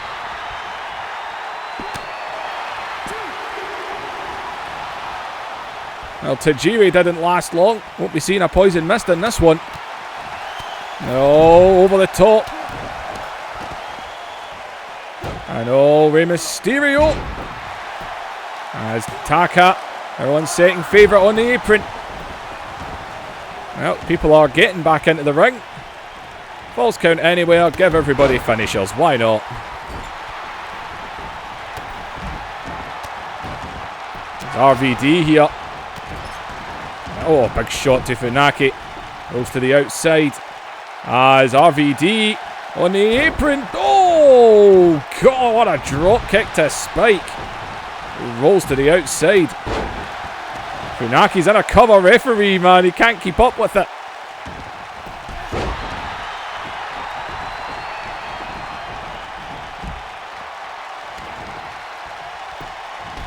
And RVD just lined up that kick. A part of me does think it'd be funny for Funaki to win, I will admit. As RVD rolling thunder. Already taking those Michinoku drivers out on the floor. Not going for a cover though off the rolling thunder. And Funaki with a huge DDT. 6 just gets spiked on the outside. 6 is gone. Funaki with a huge DDT, spiking 6 into the floor. Insecurity there. There's 6 men left. It's Funaki over the ropes. And look at Ray here. Suplex galore.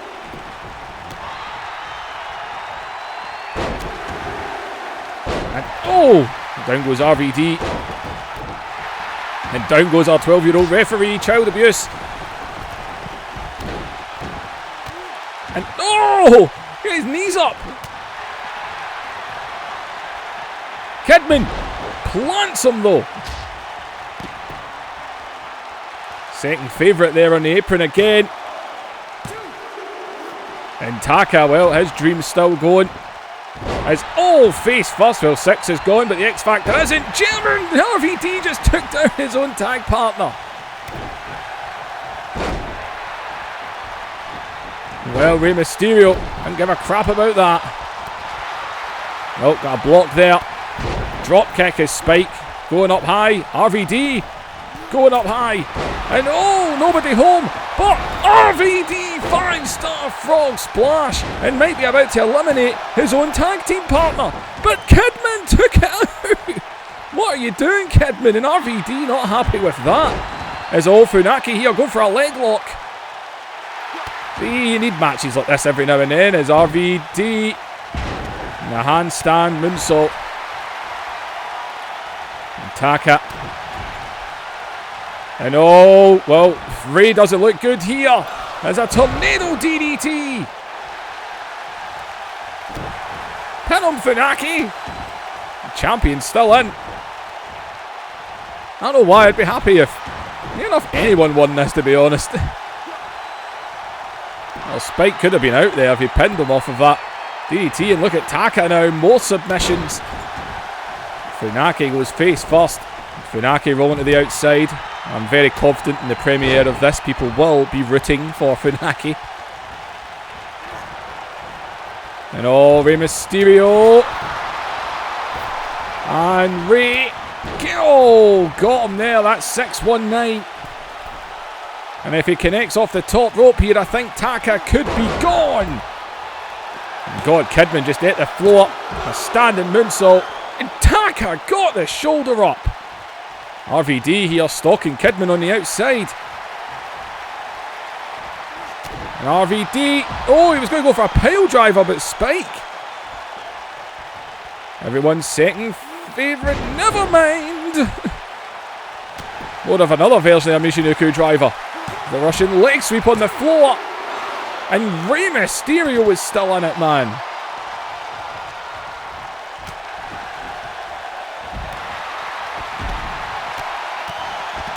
And Rey Mysterio, oh, he looked like he was running for the corner there.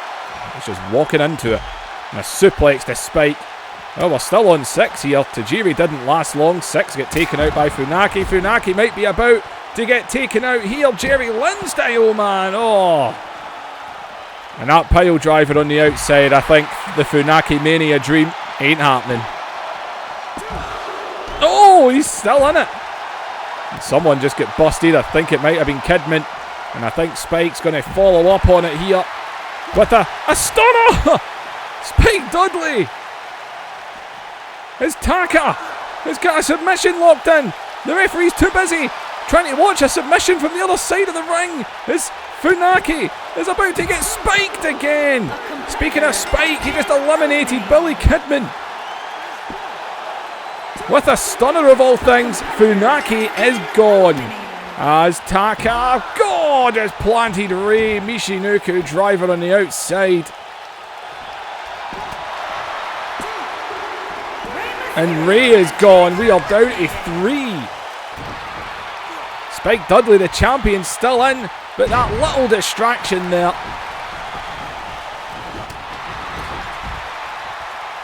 As Taka, he would love to take out RVD. Moonsault off the middle rope. RVD, the former champ. Technically, this is his rematch for the belts. He never did get his rematch. RVD, man, he was holding these belts for a while. Is that an omen? If he wins it, Taka came close but never got it. Spike, man, if he was to retain, damn.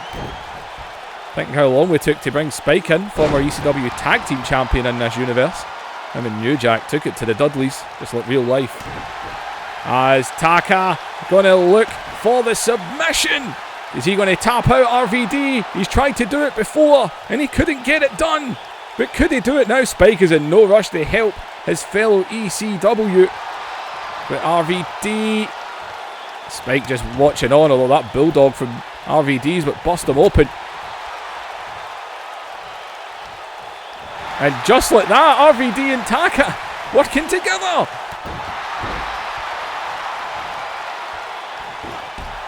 And oh, what'd you do that for? Oh, poor ref. Child abuse in this match. And now Taka working with RVD. Or working against RVD, sorry, working with Spike. Same move. And oh! A diamond cutter by Spike Dudley.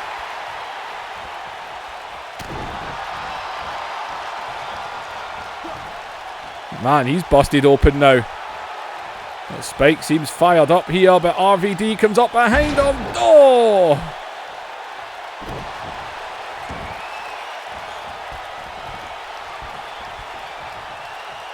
And RVD rolling thunder.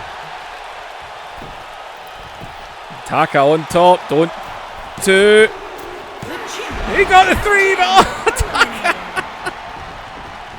Taka v RVD, a match we saw not too long ago. And RVD takes him to the outside, and RVD could have this in the bag. And RVD looks like he's going to get his titles back. He's going to spike him just like he done to Funaki. Into the cover. Pile driver on the outside. Jerry Lynn style. And RVD got his belts back. Damn. That was crazy. That's just what I needed. That was my mellow out match. Well, Tajiri didn't last long. He got taken out, man. 3 X Factors. Funaki then took out 6. Funaki there, though, right on the apron. Billy Kidman, man. He got a couple of these out on the floor. Didn't know what happened there. But RVD got his belts back. Look at everyone outside the ring. Look what the hell just happened. Well, RVD tomorrow night will only require one of those championships. Technically, ECW is no longer, or WCW is no longer in existence. So, and if WWF was no longer in existence, I think I would probably make an ECW Cruiserweight Championship if we had continued, and then RVD would have came out with that belt instead. And those 2 belts would be gone. What would happen next in that division after this match, God only knows.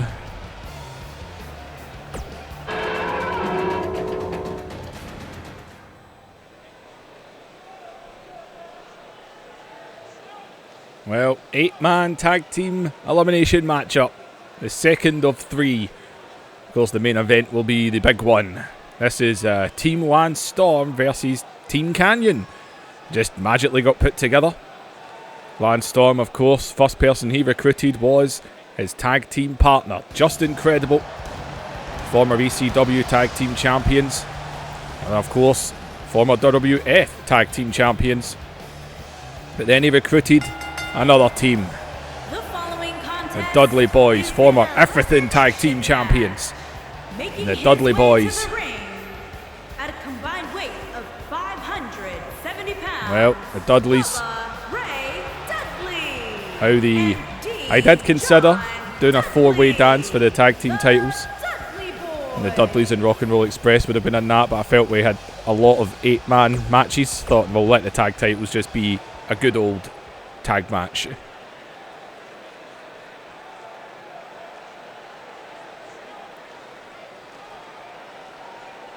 It's probably been my favourite match so far, actually, because I was invested in that one. I wanted Owen and Pillman to stand at the end, so it's probably the one I've been most invested in. And it's Just Incredible, that's right, Just Incredible and Storm aren't in a team together, because I keep forgetting that this is on Series X now and not Xbox One. Well, this is 2 tag teams, so representing ECW, Lance Storm and Canyon had a little issue. And then they were both told, you know what, put together a team. Solve your problems at Survivor Series. Making his way to Lance the ring, Storm. from Calgary, Alberta, Canada, weighing in at 235 pounds, Lance Storm. Lance Storm. I say it's 2 tag teams. Lance Storm's got those submissions. It's always good to have a submission guy in one of these matches. 1, because it's an easy way to get an elimination, and 2, it gets the match done quicker. That first one went on for a while. I keep rearranging, man. Well, Big Papa Pump signed to the World Wrestling Federation. And Scott Steiner knows a thing about tag teaming in a non-dirty way. And Scott Steiner, ironically enough, made his debut with this entrance, Survivor Series 2002, and went downhill very quickly.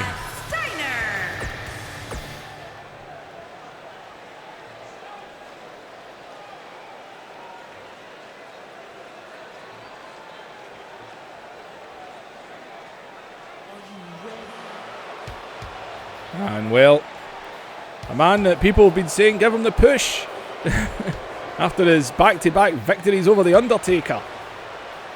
And from Austin, Well, Billy Gunn, another man that knows a thing or two about tag teaming. Scott Steiner, of course, the Steiner brothers. Billy. Scott Steiner's had quite the 3 seasons of Universe. Think of his time with his brother, the Steiner brothers, in season 1. He ended up part of the NWO. He had a crazy rivalry with Goldberg. Remember that? Goldberg absolutely demolished them. Billy Gunn, the Outlaws, never done too much with them. Did it first, but Billy Gunn, well, he's ending the Universe on a high. That's for damn sure. Well, we did lose to RVD this week.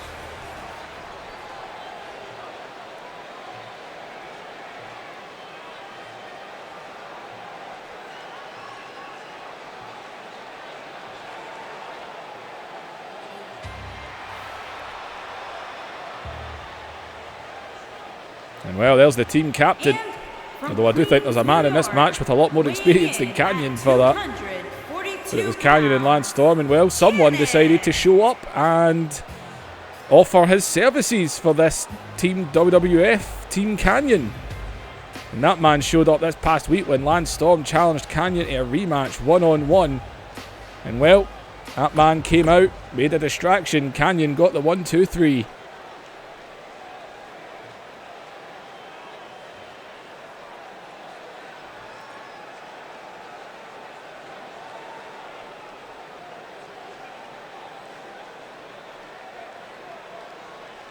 He'll come out whenever he's ready. There he is.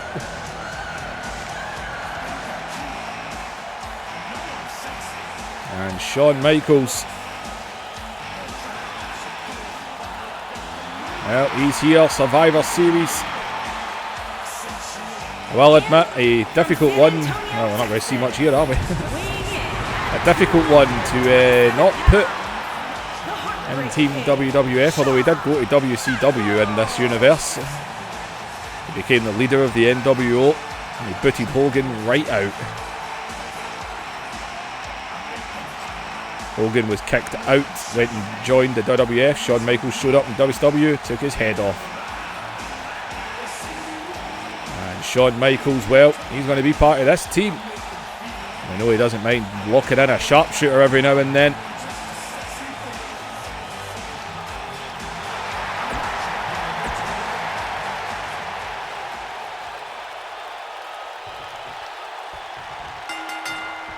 Well, here we go. Bubba Dudley and Scott Steiner kicking it off here.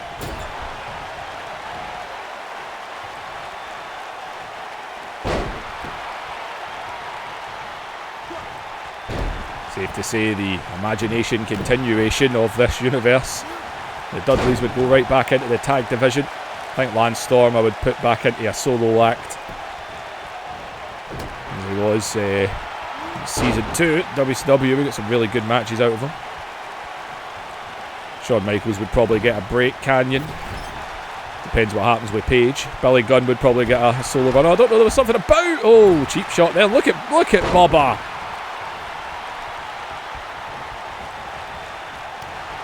There's something about the possible team-up of Billy Gunn and Scott Steiner I kind of liked.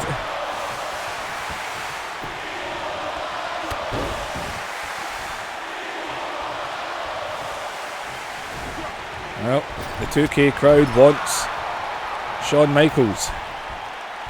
By any chance could that be because he's the only guy in the match right now that's actually in the game, and well, showing teamwork, what Devon usually does. Just incredible doing it. Referee not giving the blatant DQ, probably because his head's still ringing from the couple of bumps he took in the last match. There comes Billy Gunn.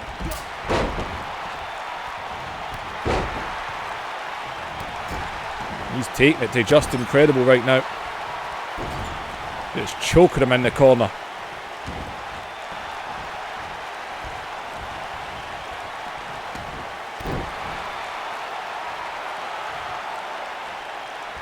That's your team captain, my man.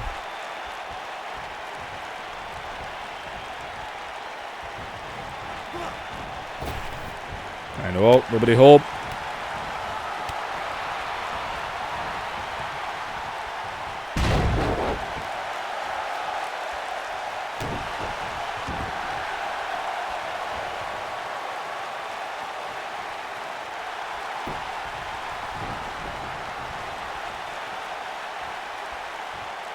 And up onto the shoulders. And they look for everyone's second favourite right on the top rope.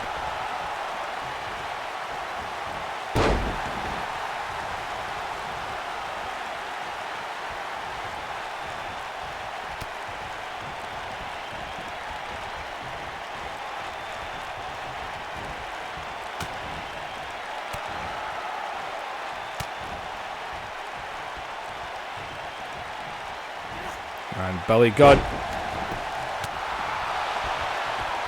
cheap shot by Bubba there. Enough for just incredible to make the tag. And in comes Bubba. Billy though ducks under, takes him down. Bubba trying to keep the block up on those right hooks. Right forearms even. I wouldn't get that cocky, Billy.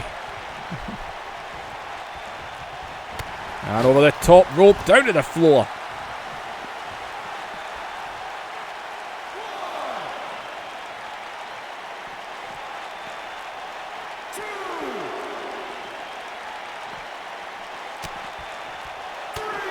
And Bubba.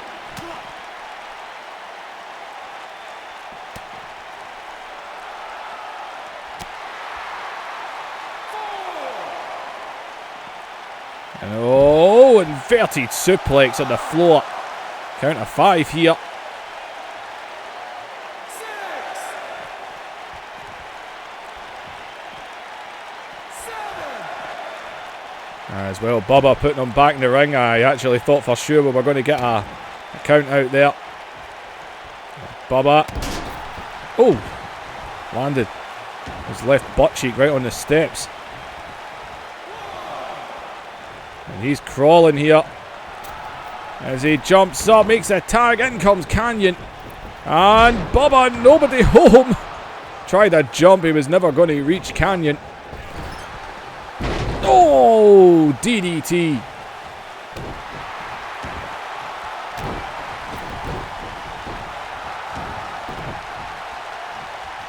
Oh, catches up, reverse DDT. And a brutal neck wrench. Don't worry, if there's one thing that will continue into the next universe. Brutal neck wrenches. It's like my catchphrase now, you know. Can't ignore that. Oh, Bubba.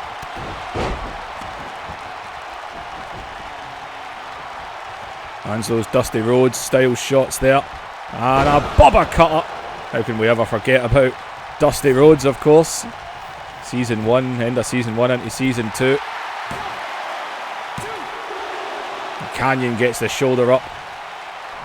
Dusty and his over-dramatic promos that he done. I think the worst promo I ever done in this universe was when I done Ultimate Warrior in the ring with Macho Man Randy Savage, and I actually tried to do it with the voices. Oh my god, that was difficult. Actually, wait, best promo is Vince Russo. Yeah, that was probably the best. They were terrible as well, but for sheer just stupidity, they were quite fun. And Canyon, we've seen him put people away with this off the ropes. Not going for the cover though. And Canyon might be looking for a flatliner, but Bubba restraining it here. And a shot to the midsection. And Bubba right back onto him again with the Dusty Rhodes style shots. I think we know what Bubba might be thinking here. Long way round as always, but still going to go for it. And they're going to look for the Dudley Death Drop, the 3D. They've got the referee distracted here. But that's more than enough time for Billy Gunn to take care of that problem. And oh well, Devon didn't like that.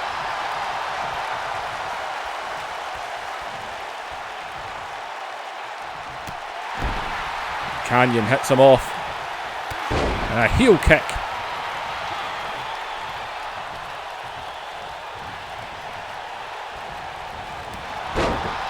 Okay then, that was an oversell. Scott Steiner here, pump handle drop.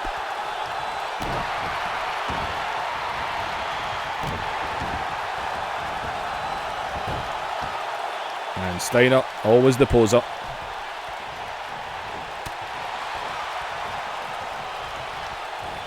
A lovely suplex there, just tossing Devon across the ring.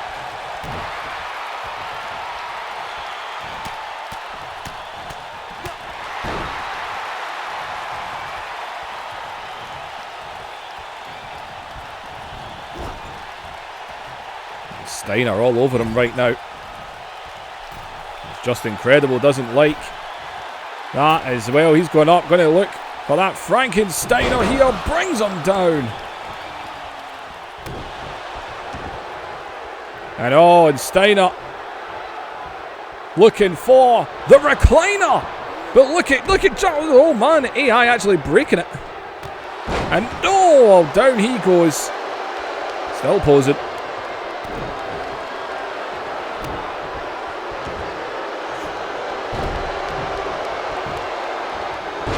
Man, just incredible, just not getting out of here. And an electric chair drop for you. And Scott Steiner. Oh, caught the leg there, trips him down. And come on, referee, start your count to 5 because he should be well out of here by now. As Billy Gunn comes in, Devon onto him. Come on, ref.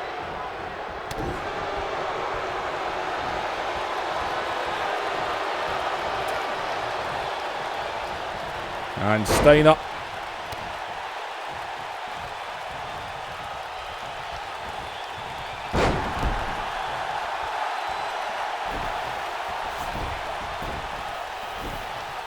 Dragging him all the way to that corner, still waiting on that first elimination here.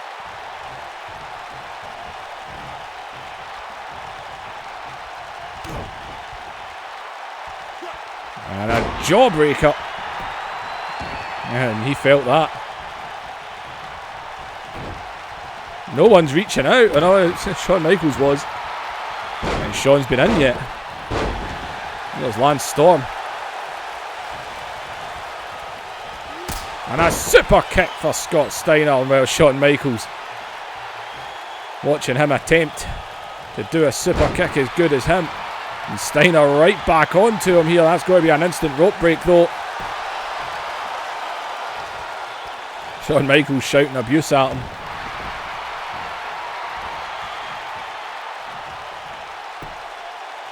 And into the figure 4 here. And just incredible. And a right hook will break it.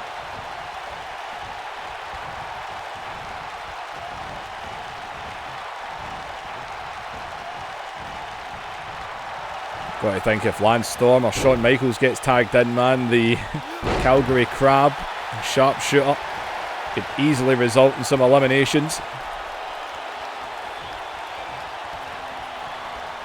And just incredible here. Oh, looking for that tombstone. We've seen him do it, but Steiner, man, reverses it on him.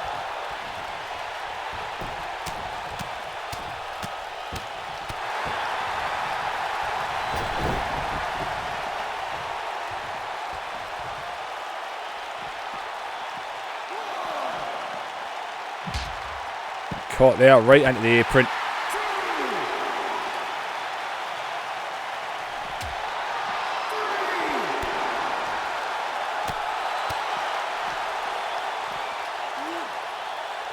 And going for everyone's second favourite, right on the apron. Just incredible, man. Busted open. God, right down to go. Look at Lance Storm, though. And Lance Storm. A cheap shot on him there.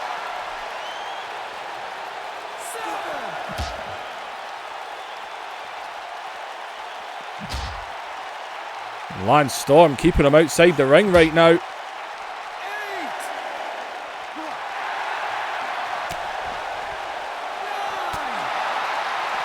Count of 9. Oh, what happened? Did Steiner get back in time? He did! Just incredible!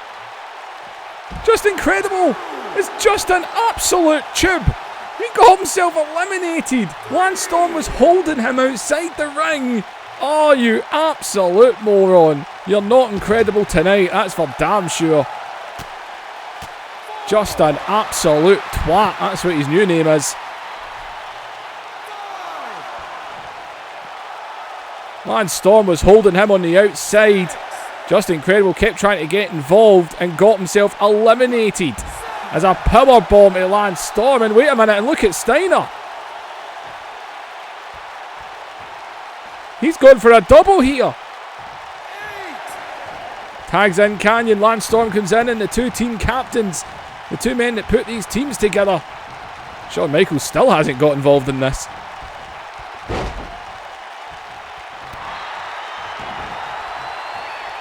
Well, I did say if this universe continued, I would have wanted to put Lance Storm into more of a solo run. There's your reason right there. Just incredible as an idiot. He would super kick his head off tomorrow night. That's definitely what I would do. Split up that team, take out Just Incredible. And Lance Storm can move on as the solo act.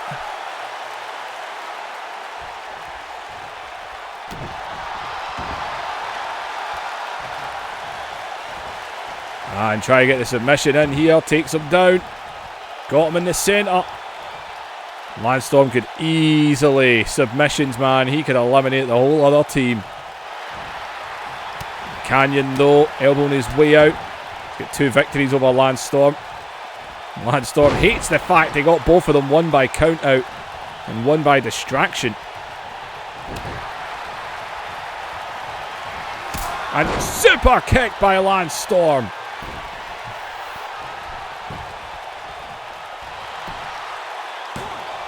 And into the cover. And Canyon's gone. And in comes Shawn Michaels now. And well, the team captain is eliminated as everyone's second favourite coming right on the turnbuckle.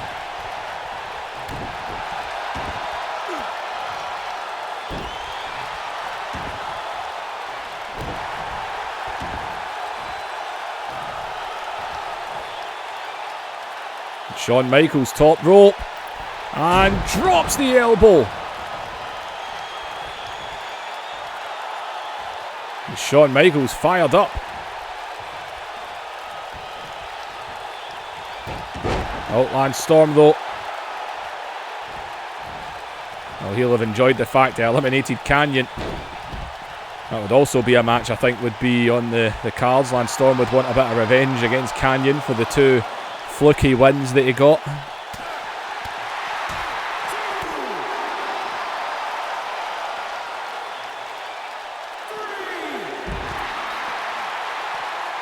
To give Lance Storm a good solo run.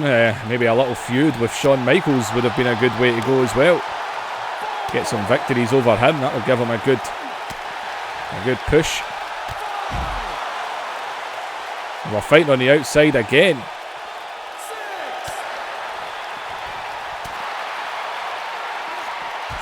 And the ring post for Shawn Michaels. Yeah, I'm not going to get him back in the ring. Yep, he's going to take out Michaels the same way Just Incredible went. Yep, he's got him. And Shawn Michaels has been counted out. And Steiner pulls him down on the ropes.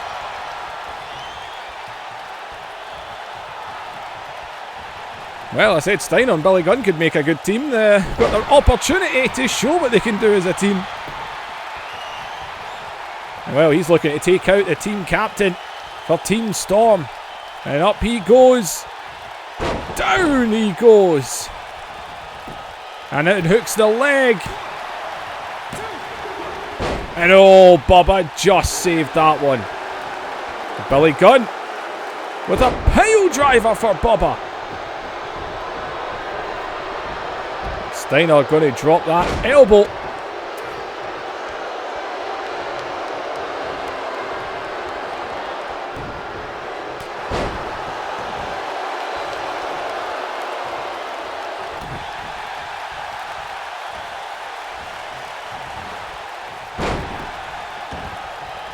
And just like that, after Just Incredible's stupidity.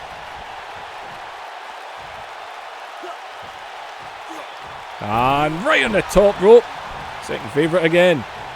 Lance Storm crawling the wrong way here. Trying to get to Devon. Well, Billy Gunn as well. This is his opportunity. People said singles push. If he pulled off a bunch of eliminations here, then you've got to think that would have been good for him moving forward.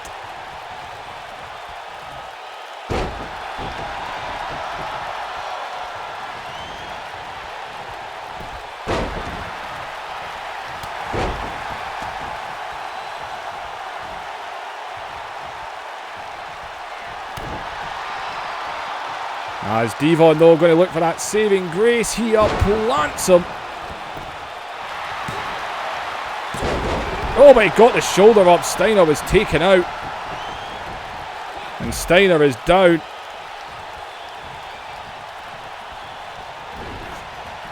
And well, Bubba.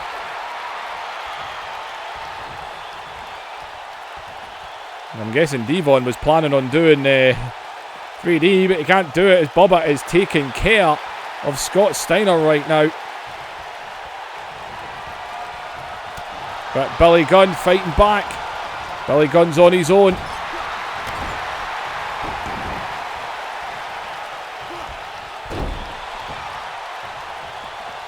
Steiner knows he needs to get to that corner. And the brutal neck wrench. I say Scott Steiner, Billy Gunn. They both know tag team wrestling. Getting rid of one half of the Dudley Boys right now would be a good way to go. The famous up. If he can get a 3 here, even this out. But Lance Storm, no sign of Steiner moving though. He got him! He got him! It's 2 on 2. Devon is gone. One half of the Dudley Boys has been eliminated. And oh, Lance Storm though rolls through. And he's gone. Billy Gunn. And oh, just like that. And Scott Steiner's on his own.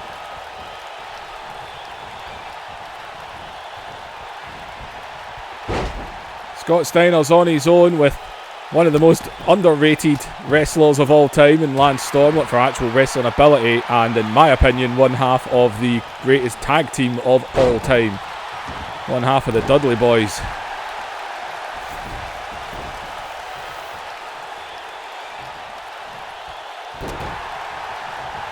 And Lance Storm, there's the calf kick. And Lance Storm. Scott Steiner needs to pull a big one off here, and super kick. And that might do it as Billy Gunn's up. All he can do is watch. He got the shoulder up.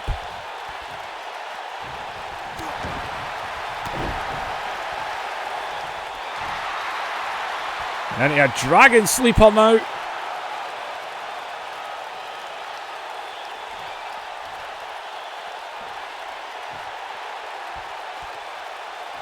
God, the vein going up the inside of Scott Steiner's left leg. Would you see that? My God. It's like a separate living creature.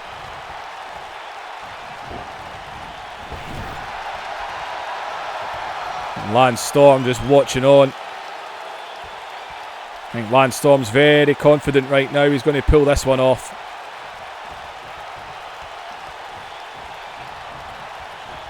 And Bubba off the ropes and a boot in the face. They are just picking him apart. And he's busted open. I think Steiner's out of it. No, he's still going.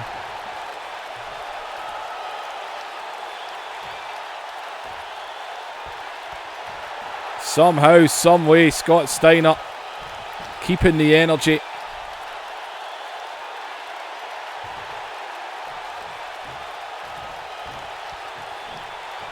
He's fighting back.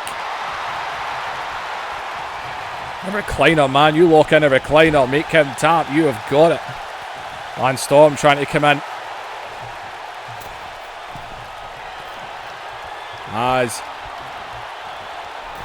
And Scott Steiner going to get him up in the shoulders just like Canyon. And he's going to drop on. I'd lock in a... And oh, he's into the cover. Lance Storm's hanging off the ropes though. 1, 2. Oh, nearly 1-on-1. I do love it when these matches go to 1-on-1. Swing and a miss. Bubba right onto him.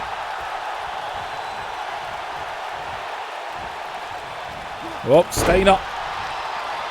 Need to lock in a recliner, my man. That's the best way for you to do it. Oh, he's right in the ropes, though. Steiner, his legs under the bottom rope.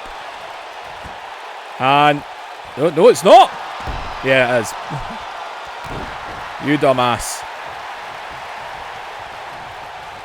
He was good at locking in that move as you are at math. Now Bubba sends him to the corner. Don't think he can actually do a 3D. I think Devo needs to be there in order to do it.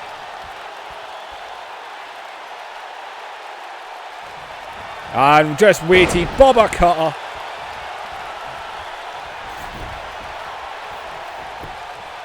And I think that's the 3. In the position, little boy. A competitor has been eliminated. And Scott Steiner's out. Team Lance Storm. Team Storm.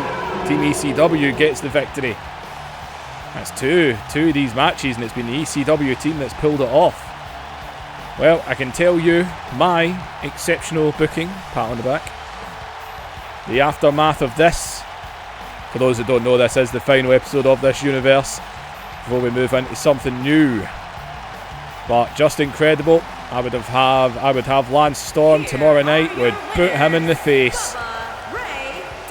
Then I'd put him in a match with Canyon where hopefully Lance Storm would get his victory back over Canyon. And then I think a little thing between Lance Storm and Shawn Michaels would be a good way to elevate Lance Storm. As for the Dudleys, I think a little thing with Billy Gunn and Scott Steiner, that would have been a good way to go. See how the Steiner-Billy Gunn team works. But that would have been an interesting way to go with that. But anyway, people, Team Storm gets the victory. Let's move on. 3-way dance coming up next.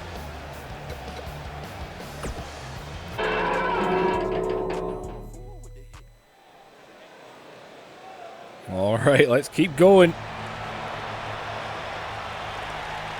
3-way dance, Unification, United States Championship, and the European Championship. The following contest is a triple threat extreme rules match. Well, 3-way dance, the Stinger, of course, did lose the US title. He's been added into this match. The Stinger, of course, technically doesn't have a contract.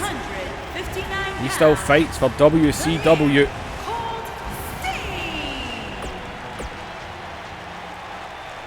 What if it had been WCW versus WWF at this event?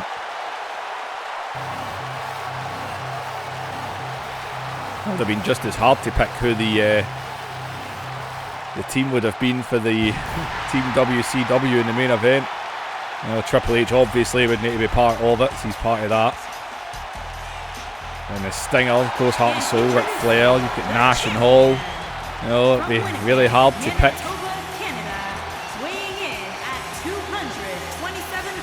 Well, Chris Jericho, who wanted to be part of Team ECW tonight, but due to being European champion,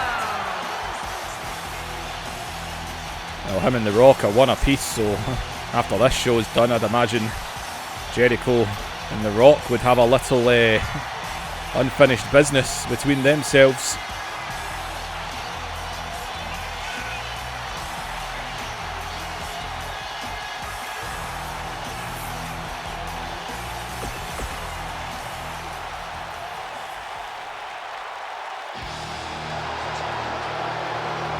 Well, Triple H, a man who also working without a contract,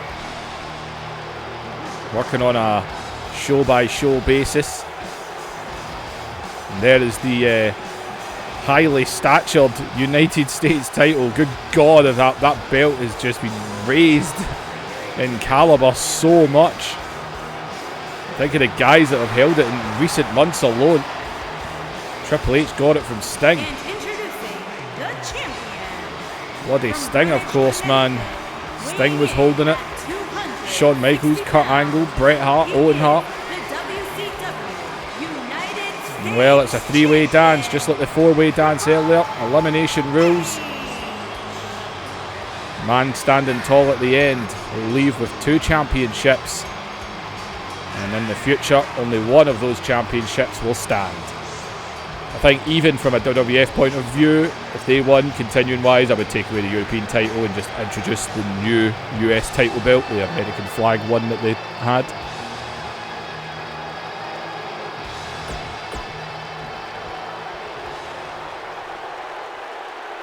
Well, here we go.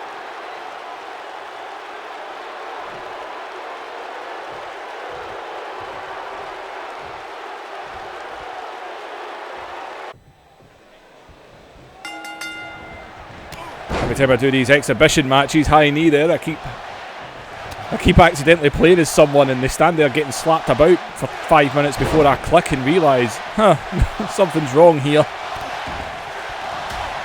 And the biased crowd. Oh, I love how Triple H has the highest chant in this. It's so biased.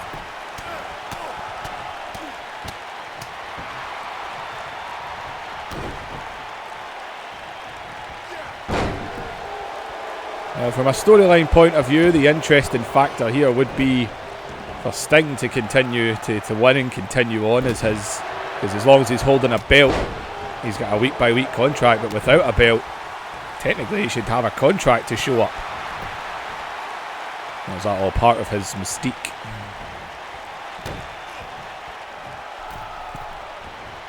Look at Triple H just going for a taunt here. The double Manhattan drop there on Jericho. And well, Sting says to hell with that and launches him.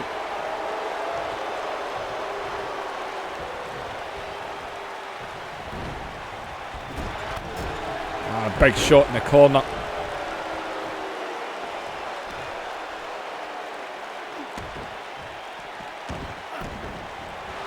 And Jericho went for a chop block in the back of the leg there.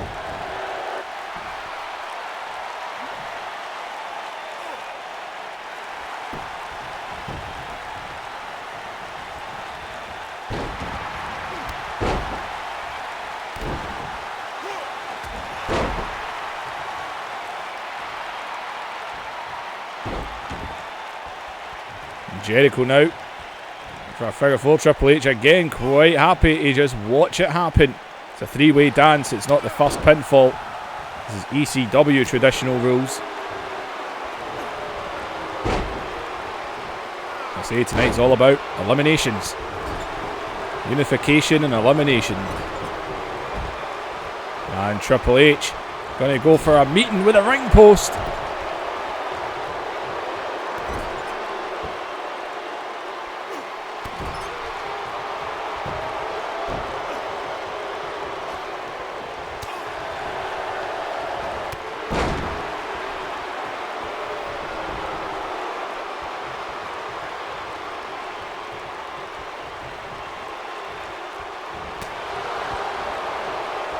So Jericho goes behind. Sting taken down to the outside.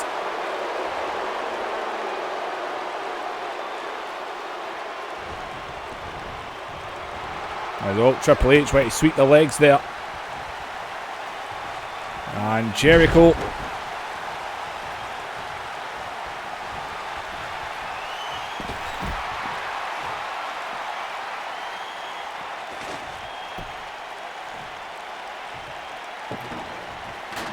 Well, we've got wood.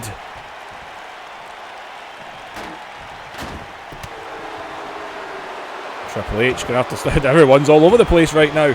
And oh, down he goes. And oh, Sting though took the chance, broke up the walls. The crowd booing that, weren't too happy. And oh, the Stinger gets a smack for the trouble. And there's a Judas effect. Spinning back elbow there. Come on, ref. I know you've had a busy night. And the Stinger looks like he might be busted. Hard to tell with his lovely red face paint. Over the top rope down to the floor.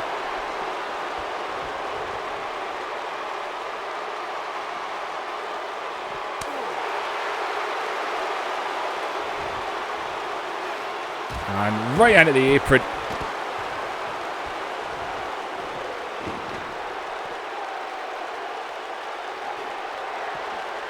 And Triple H, chair in hand, and oh God, Jericho takes a fall.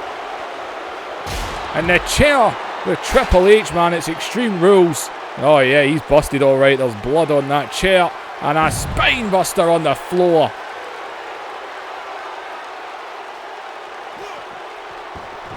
And the Stinger, man, could be taken out here.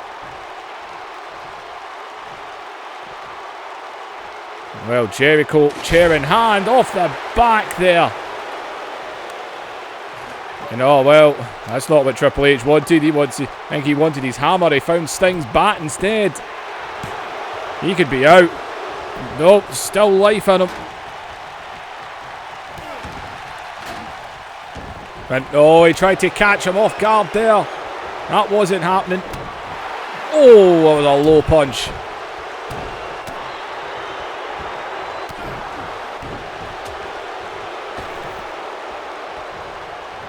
And oh, just slams him out. And I think the Stinger, even the Stinger, trying to hype himself up here, trying to get his mind back in the game. He's onto Triple H, right hand. And the Stinger, yep, he's firing himself up all right. And the Stinger is taking it to the game.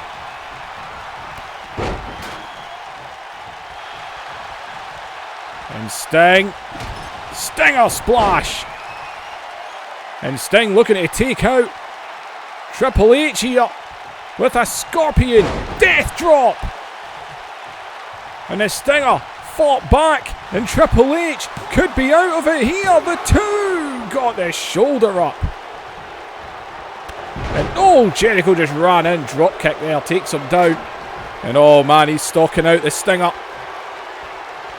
He sees blood. He's been repeatedly hit with that steel chair. And he just used all of his energy. And oh no, he didn't. There's still energy left. And oh, caught there.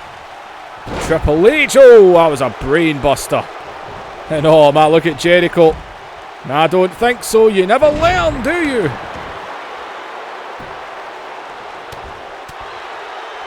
It's Triple H. Jericho here going at it.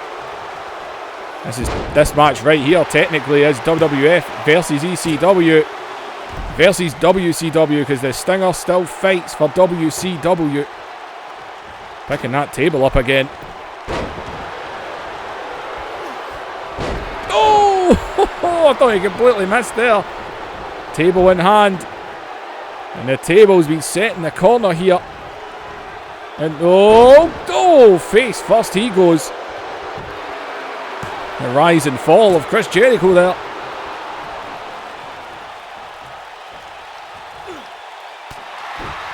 That elbow right in the dome. We've got a table sitting in the corner as the Stinger. And we'll call it a stinger splash through the table. More of a shoulder tackle, but who cares? And Jericho got the shoulder up. A bit of the table's glitching out. There's Triple H. And he caught the stinger going through that table. Might have taken him out, and he goes right after Jericho. Take your pick. Well, I'm thinking Sting might have... No, he's still going. I think Triple H, man, both men went through that table. The damage to be done. He's not going for Jericho, man. He wants the stinger. That's what he wants. And that's what he's looking for here with a pedigree. But he comes up behind him. And face first he goes. And Jericho going to try and pin Sting here. The damage could be done. And the stinger is gone.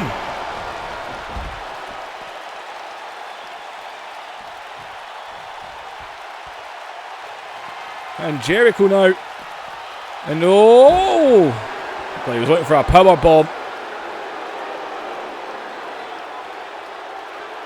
And on the floor. Stinger near enough took himself out going through that table. And Triple H looks like he wants to end it here, and a pedigree on the floor. Put him in the ring, count to 1,000,000. And Jericho, desperation there with the elbow. As he just throws. And he found the Stinger's bat. And he's going to use it. And into the midsection.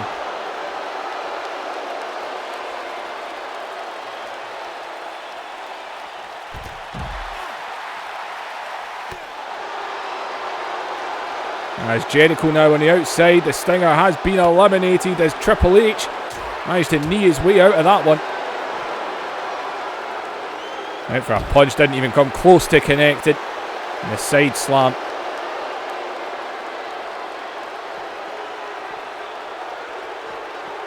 And Triple H sends him right into the ring post.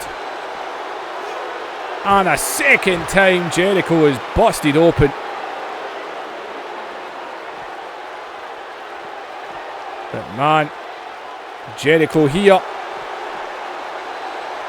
And speaking of busted open, another elbow.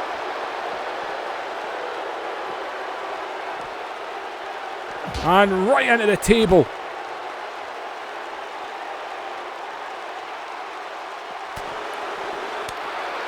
These shots by Jericho. Triple H back onto him. Big shot there.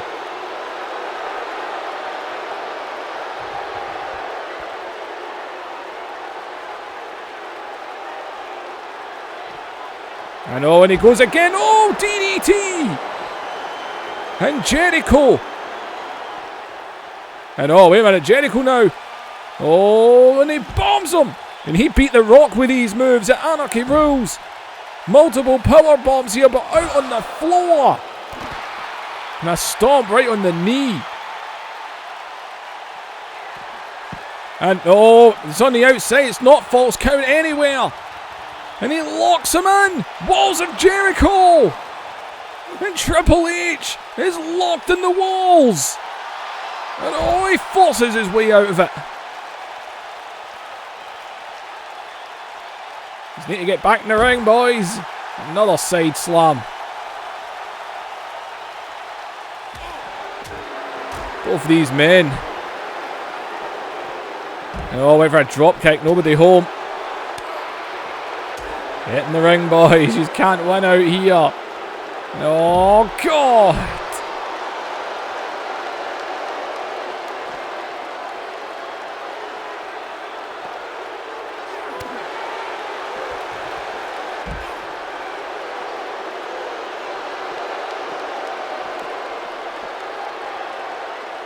And again into the ring post.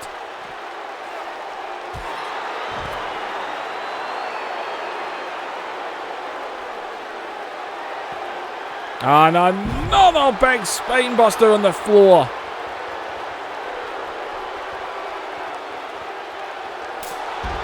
In the ring. Oh my God. AI just They just go outside and start battering each other.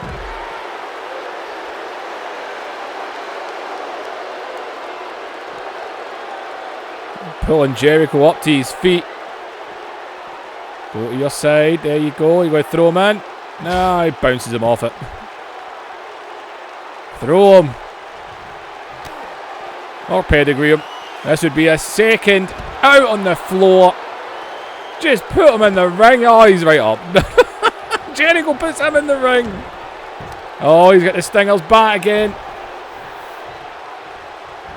But Triple H pulls it away from him. Oh, he went to use it there, but Jericho took it. And Jericho clotheslines him with it. And into the cover. And the bat might just have got him the 3. Oh!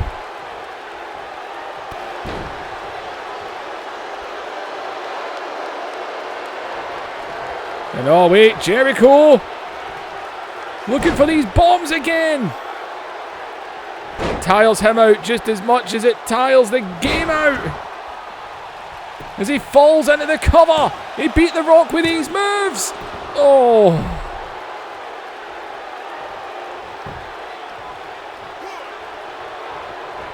And oh, could he make the game tap out? And he turns him over. And he's got the walls locked in. Triple H is locked in the walls. The champion. He's no choice. Chris Jericho unifies the championships. And Chris Jericho. And man, oh man.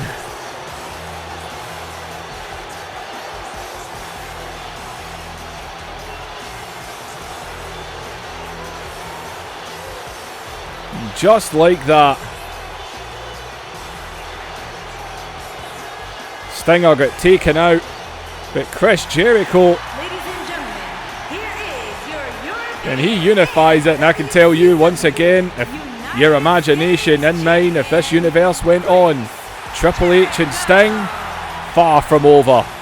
They two would definitely have a fight to continue on with.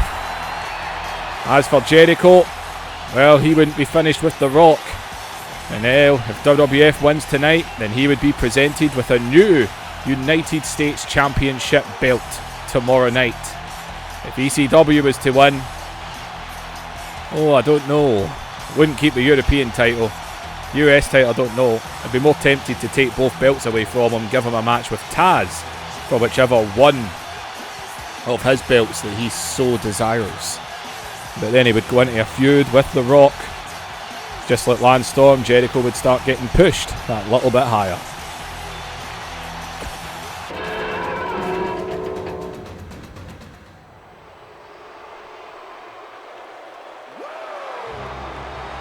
Well, moving on. This one is going to be war. Ric Flair, of course, he showed up at Anarchy Rules. He had a hell of a fight with Brock Lesnar. He would not stay down. Shane McMahon threw out an extreme challenge, and then he said to Flair, how about... Flair wanted a fight. He was on Raw looking for a fight. Shane brought him out, told him to look at the screen.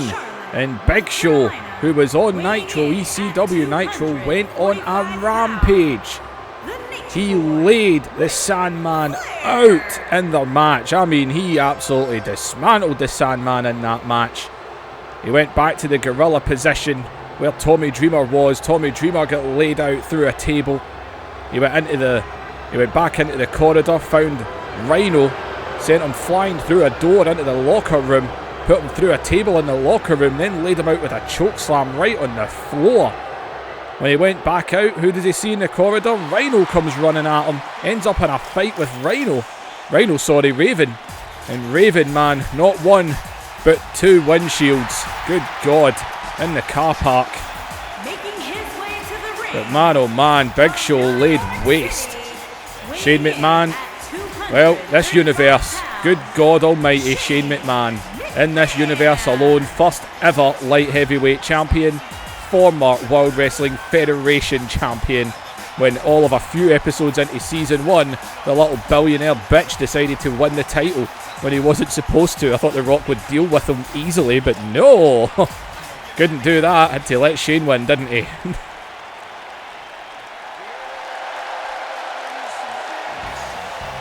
Well, Ric Flair, man, went to war with Brock Lesnar a couple of weeks ago. Didn't like the disrespect that he done to the old WCW Championship belt. Well, the Big Show, if anyone's hyped for this tonight, it's got to be him. Bloody damage he done.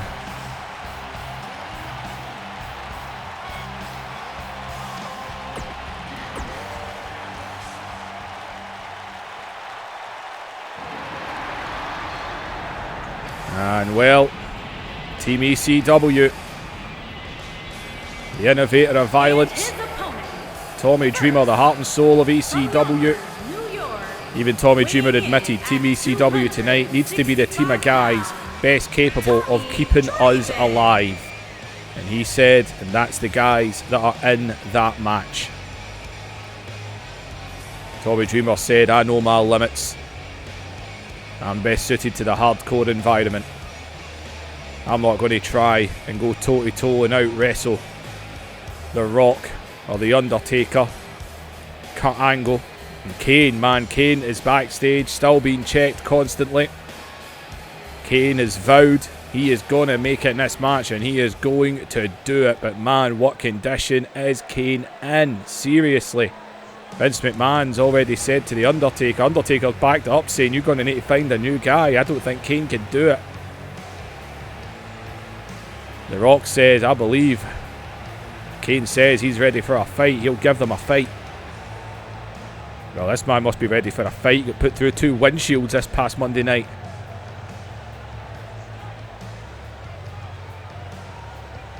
And well, Raven.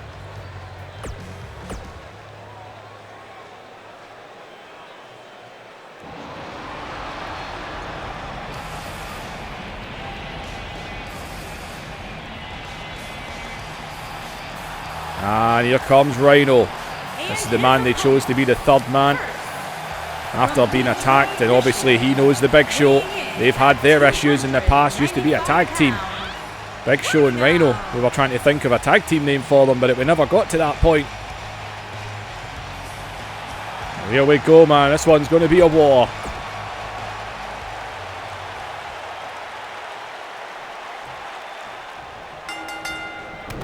And oh, Dreamer! No time wasted, mate. As well, here we go. I firmly believe I've made this match, just when I get worried that I've not created the match properly, but it should be elimination rules. As Tommy Dreamer is all over Flair right now. Oh, Big Show, Raven bottom. And, oh well, Ric Flair's taking this move. Rhino just took out Shane McMahon.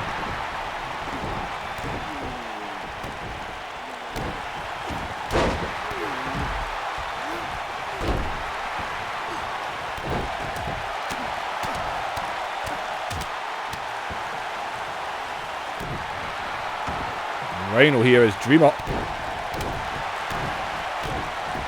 And Shane here, Shane. That right hand there. Referee's staying out of the way of this one, I don't blame him. You're there to count to 3, that's it. Rhino just at the steel steps.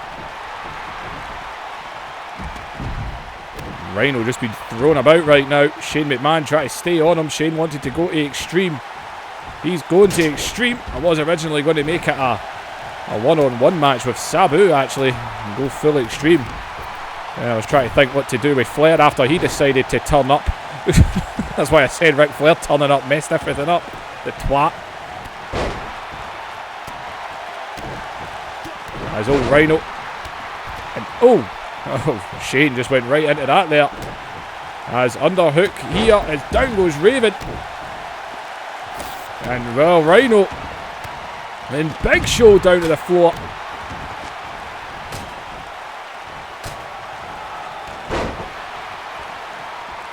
And oh, over the back.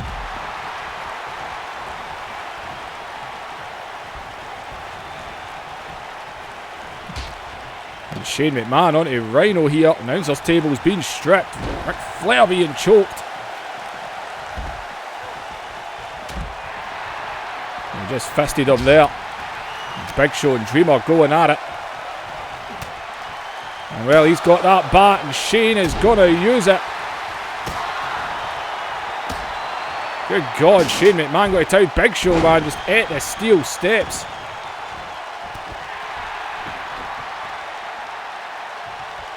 And Shane here, looking for his jabs. And the Nature Boy.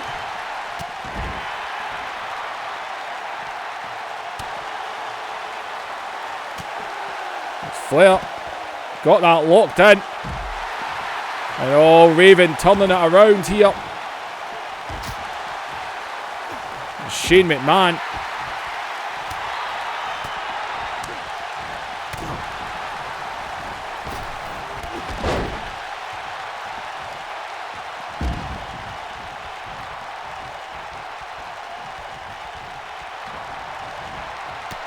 And Shane McMahon.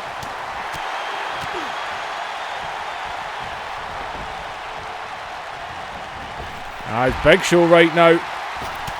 And Rhino! He moved! Rhino moved out the way! Oh, God!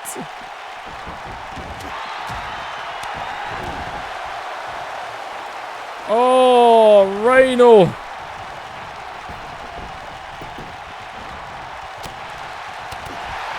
Rhino moved out the way of him there. And oh!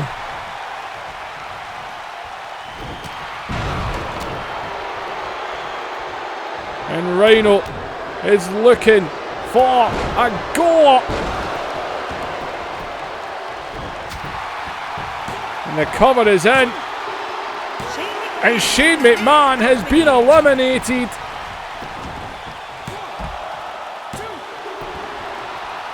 Oh, good God.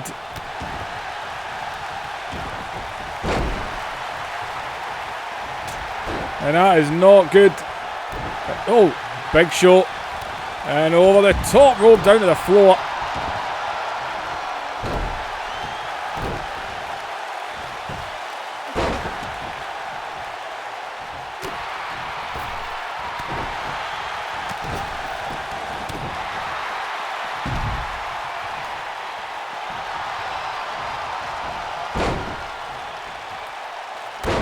And oh, Big Show just caught Rhino. And choke slam.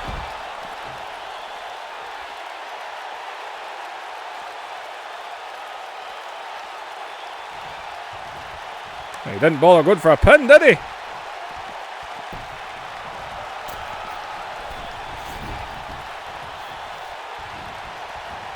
And oh, watch out. Oh! Rhino though.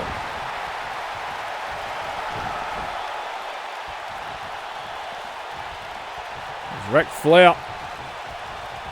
And oh, and Flair over the top, down to the floor. And Team ECW right now.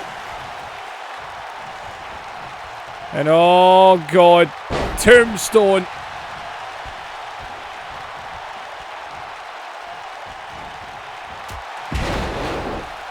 He's being well picked on here. And oh, well, Big Show runs in.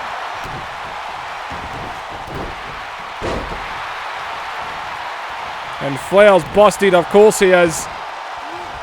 And Team ECW right now is dominating this one. And a DDT.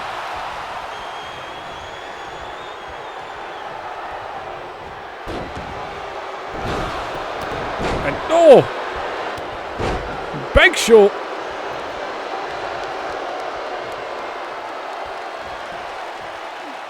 And oh! And Big Show going to town with a steel chair.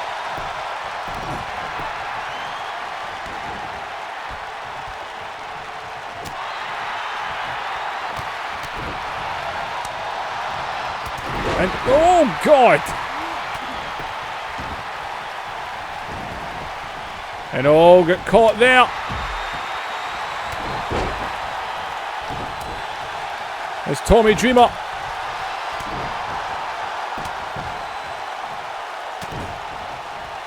Tommy Dreamer trying right now. And the neck breaker.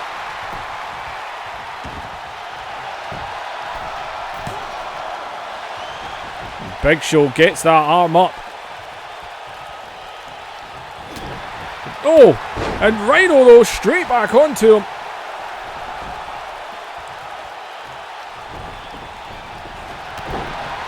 And Rhino.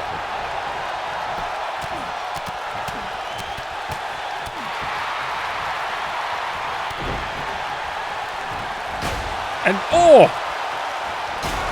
Oh, he hit the wrong guy! He hit the wrong guy! He hit Big Show! There's the Dreamer DDT! Ric Flair's gushing! Oh!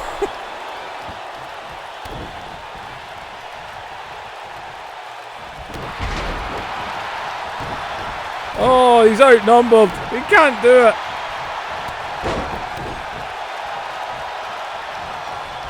And drop toe hold. Oh, God. And a power bomb.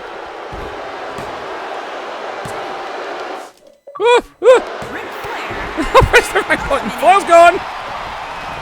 I just recorded a game clip completely by accident. Oh well, Team ECW is running the roost here.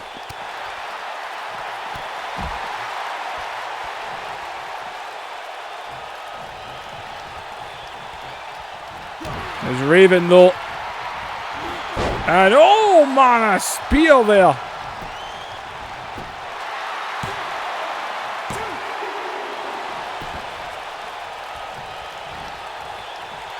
As Rhino. And oh, Big Show grabbed him by the throat. Dreamer though. And they are just picking him apart.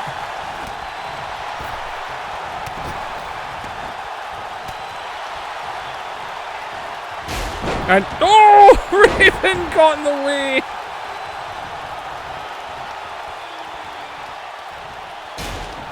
Raven, move you dick.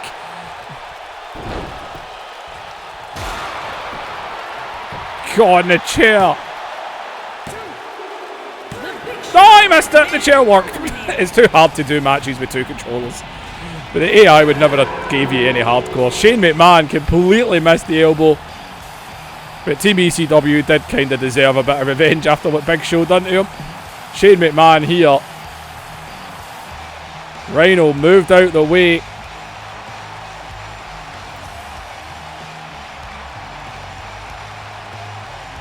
Rhino, man, he gets slammed out. I was actually hoping to eliminate Rhino there, but that didn't work. I tried doing this before at Invasion.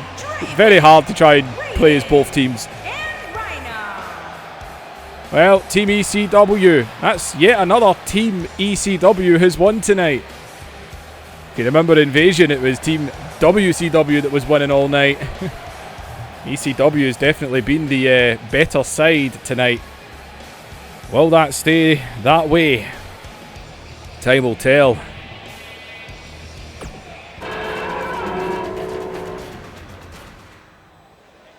The following contest is an Extreme Rules match and is for the WWE Women's Championship. Well, let's get the ladies on the go.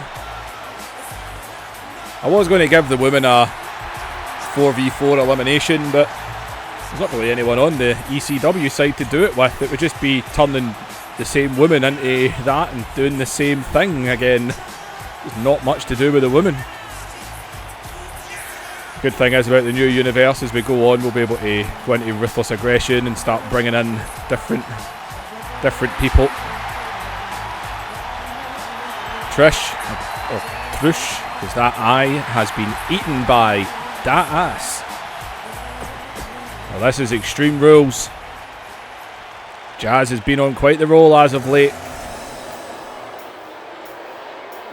Trish Stratus looking to do what she's done many a time in this universe. No one thought that Trish would topple China back when she did, but she did. There's that belt floating in the air again. Well, there's no unification on this one. It's just simply the women's title. Introducing the challenger. Yeah, we're going a bit long. Well, Trish and Jazz. It's Extreme Rules.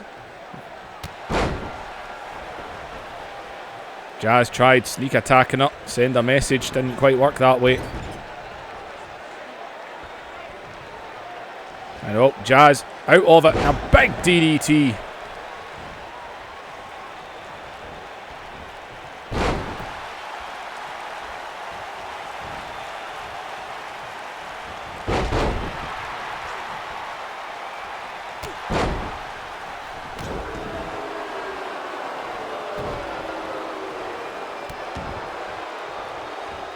Well, Jazz in control. We've seen a whole new side of her since the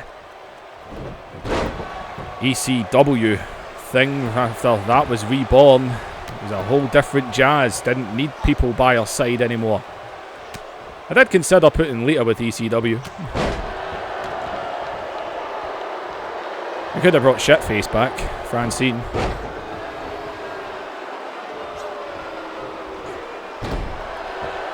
I did try finding a Beulah McGillicuddy, but I only found one and it looked terrible. not even relatively close to looking like her.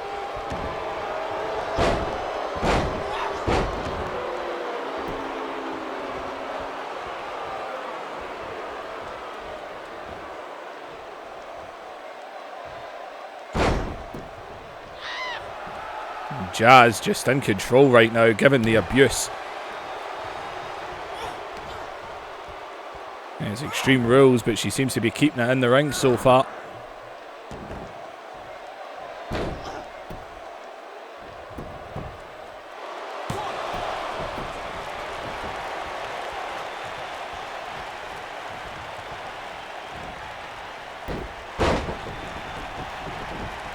There's Trish rolling to the outside. I think she's just trying to get her head back in this. She needs to get on her though. She took her down. Stay on her.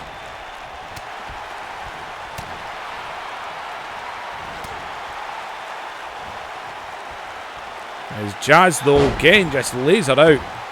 Much as Extreme Rules, she doesn't necessarily need to go to the extreme. It's just the attitude that seems to be doing it for her. And it's Trish though. Takes her down.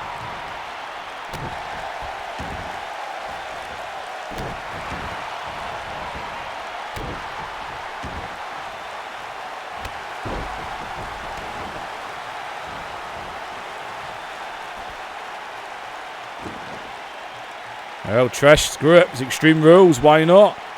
Chair in hand.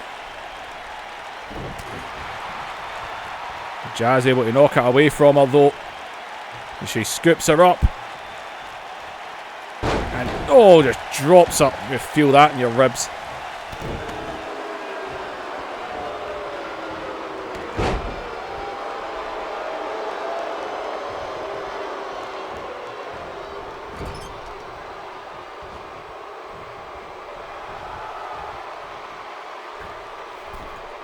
Trish here might just have caught her out. Oh no, Jazz pushed her right off.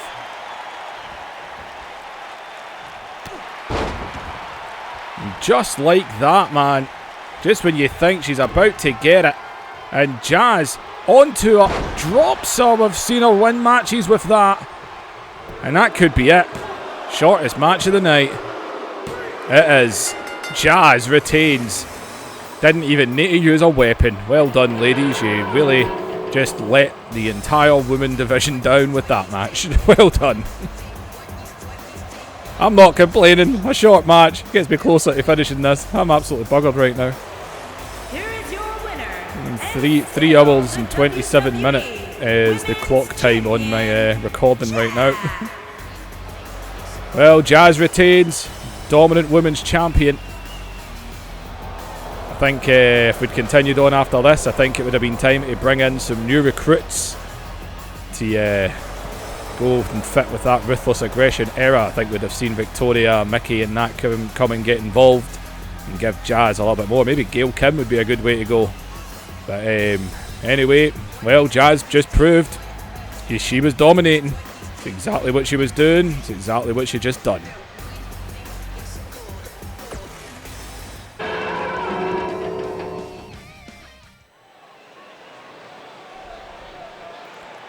Title for title, world title for world title. It's the second last match.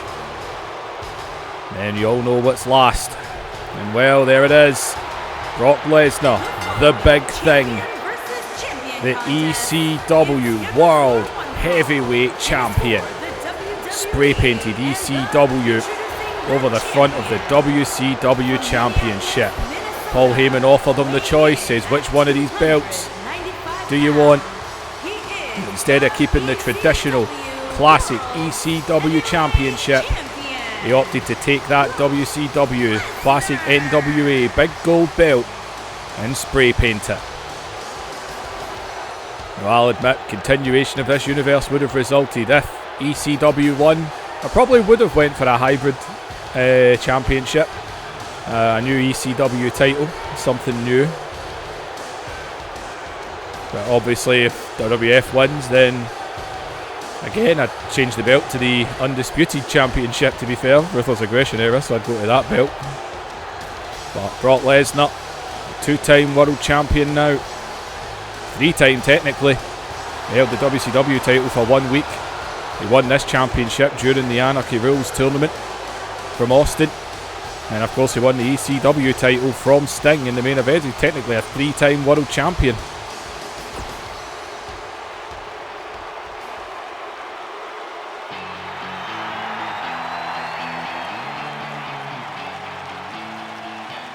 Well, Diamond Dallas Page took a long time to get to the top. He isn't planning on falling now. And introducing the champion. Said it before, I've said it the last couple of episodes. They tried to dethrone Hulk Hogan in season 1 with Diamond Dallas Page. He failed. They tried to dethrone Goldberg in season 2. He failed. They couldn't get it done. Finally won the big one. He won the King of the Ring tournament. He beat Goldberg, of all people, at SummerSlam to become WWF champion. He retained it in a triple threat match. He's been going strong.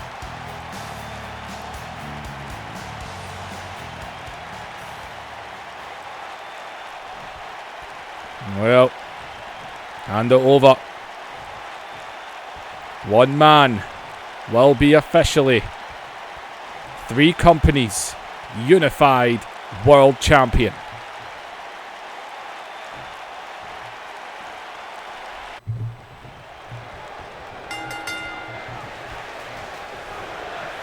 Well, here we go. I started with Brock Lesnar again by accident. I keep going to exhibition and forgetting to make it the AI, and I need to restart the match. Well, people, I can also confirm as well as, man, right over the top rope, Kane will not make the main event. He has not been cleared. They've said, we've looked and tried, it ain't happening. Vince and Undertaker have told team captain The Rock, don't worry about it. The Rock's like, apparently Vince has already put a plan in place, but The Rock is not happy at the fact, well, he's the team captain, and why the hell does The Undertaker know more about what's coming than The Rock does? So trouble in paradise when it comes to WWF as a German suplex by Brock Lesnar. That match is coming up next. But who's going to be the world champion? As Brock, and a big clothesline.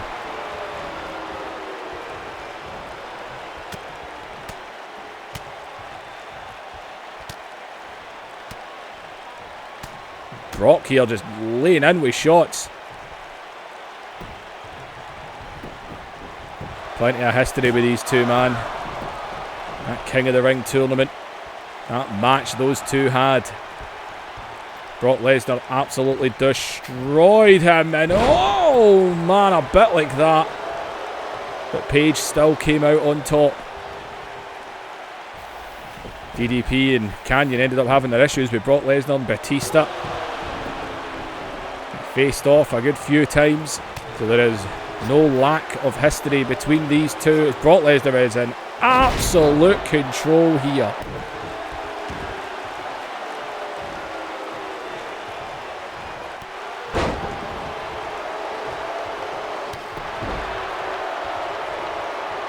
Page fighting back here.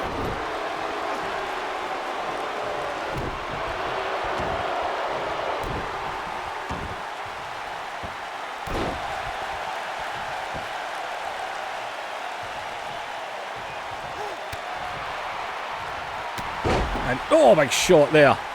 Brock Lesnar is absolutely just pushing him around. Brock Lesnar wants to make up for that King of the Ring semi-final. He was embarrassed after the damage he done to Diamond Dallas Page that he didn't get the victory. And oh no. What's The Rock doing? Why? Why are you out here, Rock? The music's playing. And of course it's that version. And The Rock, I know I said he was unhappy backstage, but The Rock has got involved. What is he doing out here? But, oh, The Rock turns around and sees Page. And F5. Rock's in the ring. The Rock's in the ring. The Rock just broke the pin. But the referee's been told that the referee was about to. But The Rock has just came down to the ring, broke the pin and left. He distracted Brock Lesnar. Brock hit the F5. He's broke the pin. The referee went to do a DQ, but the referees have been told no, unification must happen. A DQ, technically Page wouldn't lose his title.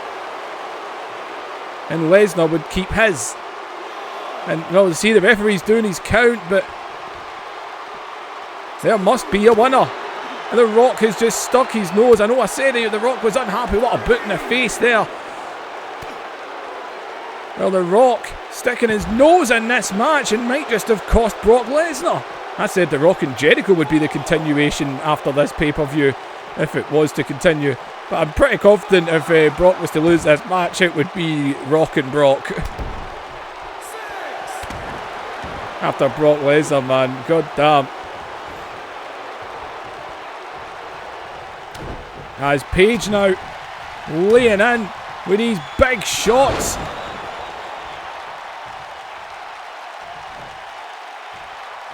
And Page, what the hell was The Rock playing at?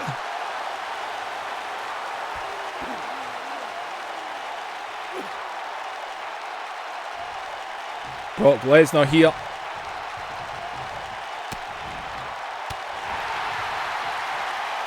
And oh, got caught there. And Page.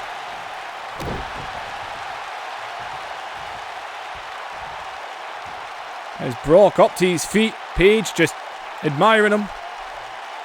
Anytime you're ready, Page.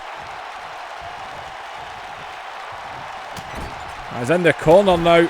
And Brock Lesnar might have been truly screwed in this match. Oh, he just ran through him like a train.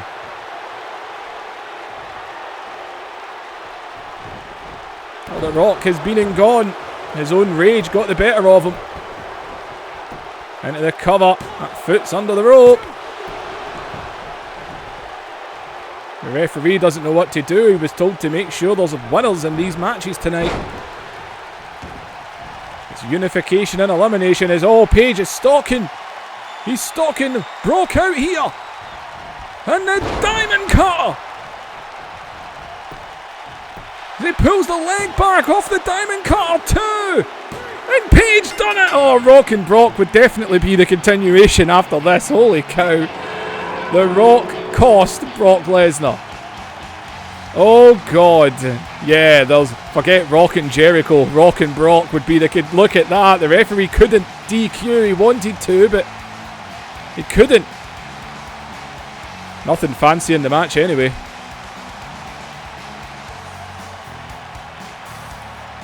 Man, oh man. Well, Page fought back, and he got him.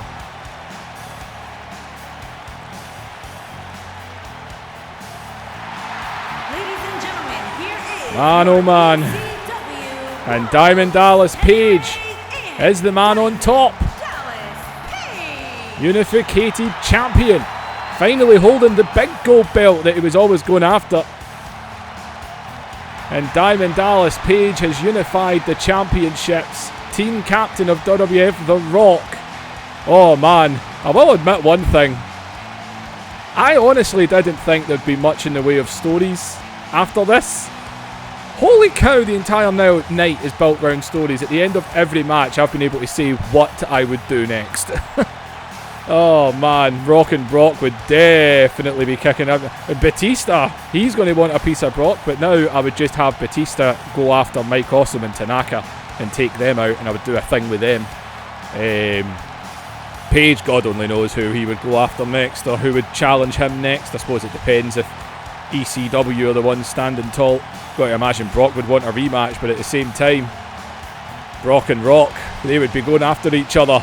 Well, Page is the unified heavyweight champion, but he is the heavyweight champion to which company?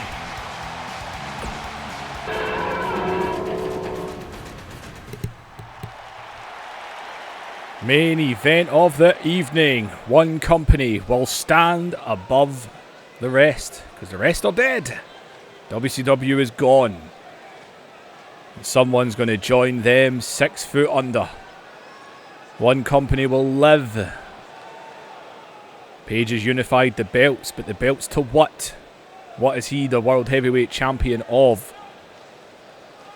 Well, The Rock and Undertaker have been having their issues backstage. Kane has not been cleared.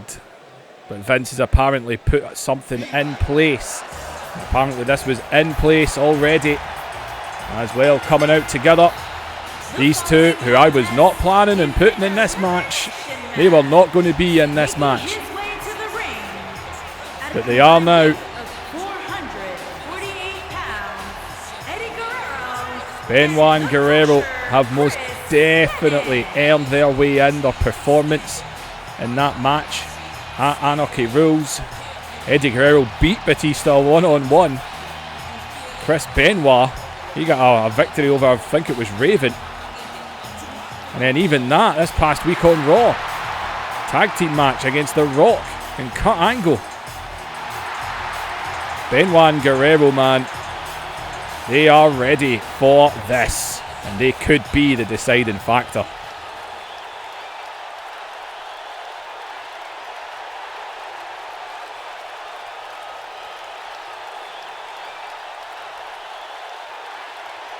One last elimination match. Unification and Elimination. Unification has been complete. The Eliminations. Well, we only need 4. There could be more. And here comes Test. Joined ECW. A man who we did not expect to become what he became in this universe, because he was sweet F all in Season 1. But in Season 2, the AI decided, screw you. Test went on to win the Rumble, not once but twice. He lost in the main event of WrestleMania in Season 2, but he won in Season 3. He is a former WWF World Champion, a 2-time Royal Rumble winner, and he has had a few storylines, shall we say. And Test, rocking some brown pants.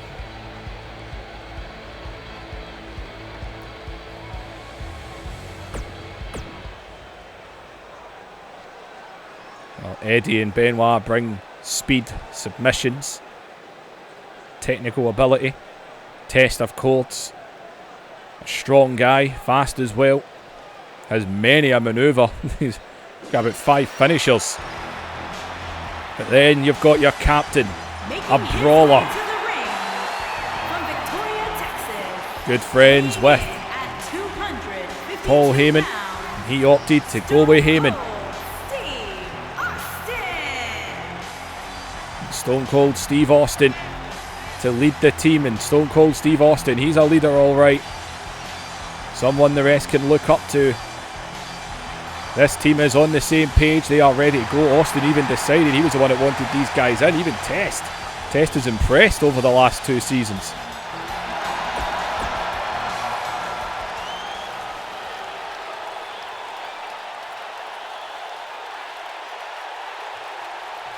WCW had won that invasion. Austin and Rock would have been in the same team. You'd want to put Undertaker in that team, but then realistically you want to put Test in it with what he's done as well. The 2 teams, if WCW had won, it would be very hard to put together those teams. Well, here comes, well, Undertaker, I'm guessing, thinks he's a co-captain. Kane is not making it in this match. His neck Test took him out. And right through the wall.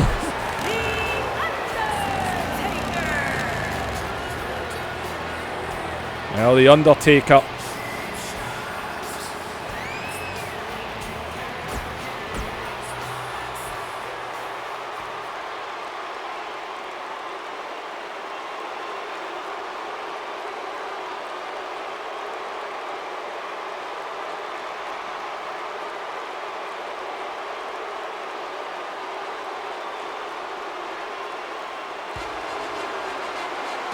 Well, this man came back for this. As I said, you need different things in your team. You need to counter. Team ECW, they've got Stone Cold Steve Austin.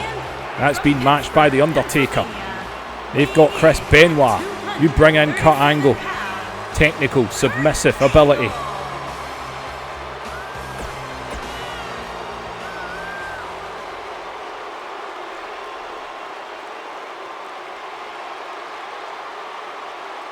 Well, we've seen him once tonight already. We're getting word Vince McMahon has told the officials, don't worry, there's a 4th man, it's fine. I mean, we thought Kurt Angle was the 4th man. Turns out he's now the 3rd man. We need a replacement.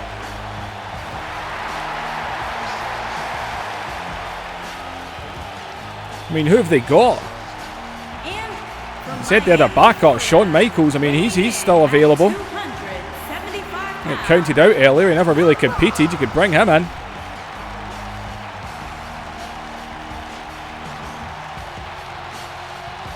Well, The Rock, who's definitely screwed Brock Lesnar. Brock Lesnar, man, he must be irate. Well, we need one more man. This universe needs to be completed. Universe being the key word.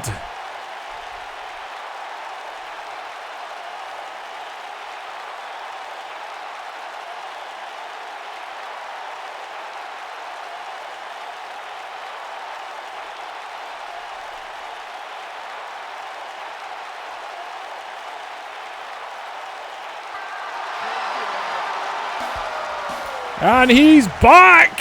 Oh, if you're new to this universe, you don't understand.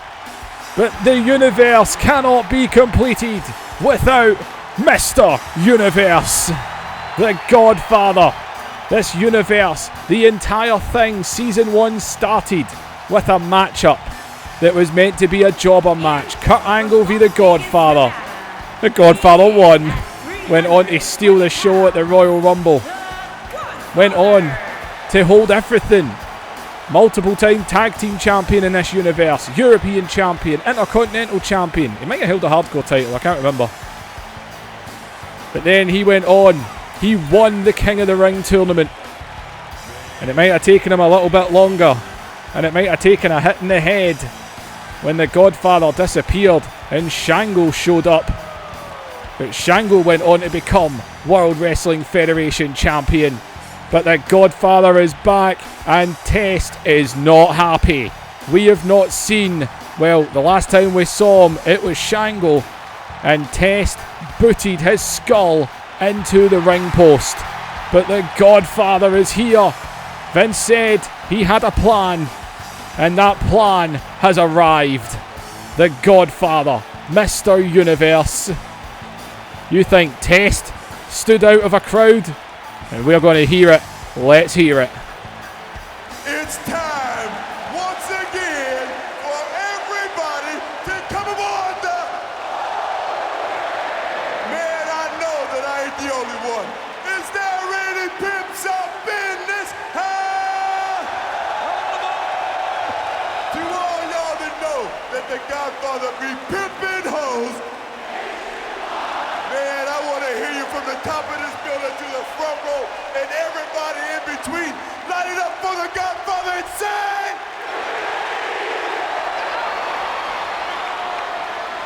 The Godfather is here for the World Wrestling Federation. He's came back tonight and Test is irate at ringside. Here we go.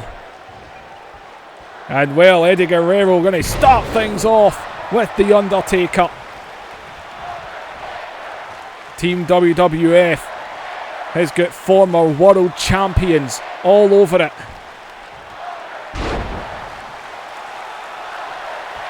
Team ECW has got 2 former world champions, but 2 guys that are hungry. And Benoit and Eddie have proved that they are hungry for it. Eddie Guerrero took a beating at Anarchy Rules, but kept going. He eventually got eliminated, but he stayed in the match long enough to take the odds from 4 against 2 to 2 against 1 in their favour. As Test in now, and he is not happy that the Godfather is here.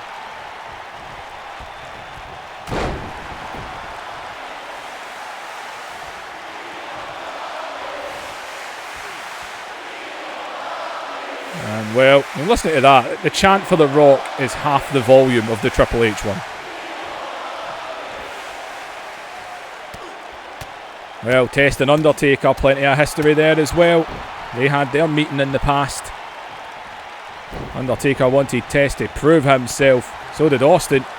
Test has had victories over the likes of Kurt Angle, The Undertaker, The Rock, Austin. And I'll tell you one thing, when the imagination continuation of this universe, you better believe Test and Kane are going to have some meetings. After what Test done to Kane this past week on Raw. Drove his elbow through a chair wrapped around his neck. Eddie and Benoit, you've got to think that little tag team of them, that could move on. That would be an interesting one actually. Benoit and Eddie versus Pillman and Owen. Be quite an interesting one. Rock definitely going to be dealing with Brock, that's for damn sure. Kurt Angle, I think if you were going to move on with that, you'd need to put him in a storyline where he ends up getting his head shaved, get the bald Kurt in. That's actually what you could do, put him with Edge, get his head shaved.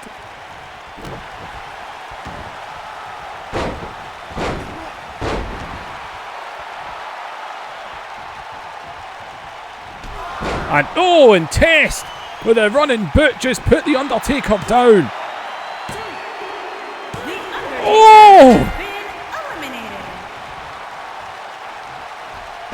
Undertaker's gone. What? Oh. Okay. I am a little surprised, shall we say. I'm actually jaw-dropped right now. What? Test just took out The Undertaker. I told you Test is not to be in there. That was a signature. Test is stalking Kurt Angle.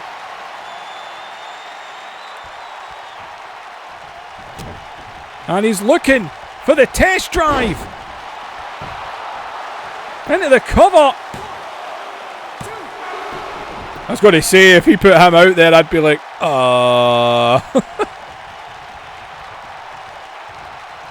Oh, I am shocked. That just happened.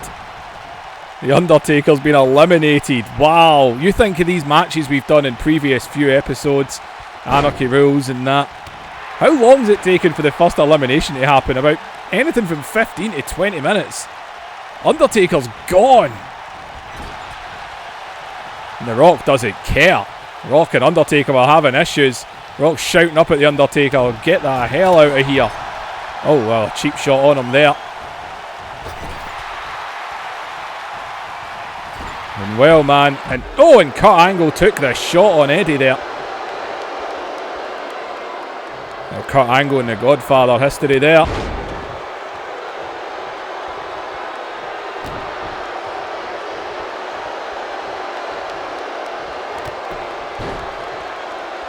I believe it was back at the King of the Ring tournament. It was at SummerSlam where Test and Shango officially ended their problems. Last man standing. And it was that big boot right into the corner post that done it.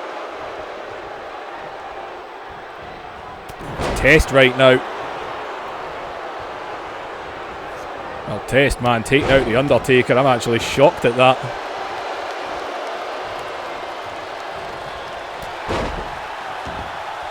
The Rock couldn't care less. Goodbye, Undertaker. They've been having their issues backstage. Well, there's the tag, and Austin going to come in. And Austin and Rock. We knew this was going to happen at some point.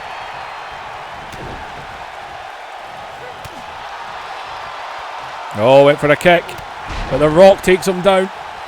Austin and Rock main evented WrestleMania in Season 1.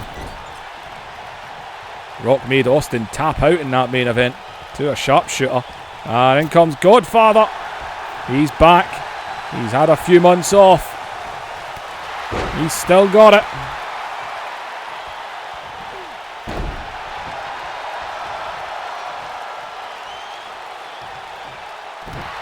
I still can't get over the Undertaker's gone. Wow. He just hit that boot, went for the pin, and done. I'm positive I've gave every guy resiliency in this match. I'm sure I did. So Undertaker, that means his resiliency hadn't even loaded up. I mean, holy hell. As Godfather in the corner here is he. Oh, here we go. I've not done this in ages. Here comes the whole train. Because it's been Shango for so long, you know. I haven't had the Godfather in a while. I know it was SummerSlam they had that match. And brutal neck wrench. We all know Mr. Universe loves a neck wrench. Well, he's back. He's happy. And, oh yeah, that's right. I forgot I uploaded a clip. Oh man, he's stalking the team captain. Here comes the pimp drop. Into the cover, but look, well, someone's actually coming to help him. Nobody was coming to help the Undertaker. And man, The Rock's in as well. Good God. Another brutal neck wrench. Look at Test is on fire in this match. He just booted down, cut, threw Rock out the ring. He is all over. Look at Eddie. He's going to take his chance. And the leg dropped on Austin. Oh, man. And another brutal neck wrench. Oh, God. And, oh, wait a minute. Into the corner again. Got that quickly. He really did get that quickly. It's set on normal. And the Godfather with another whole train. Oh, man. And Austin, the team captain, getting it taken to him up on the shoulders. Pimp drop. Benoit in. He breaks that one up. And oh, child abuse. But he scoops up Benoit. Godfather shouting, give it to me.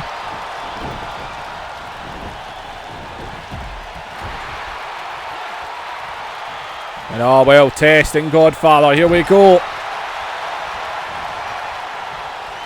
Up onto the shoulders, going for everyone's second favourite, right on the turnbuckle.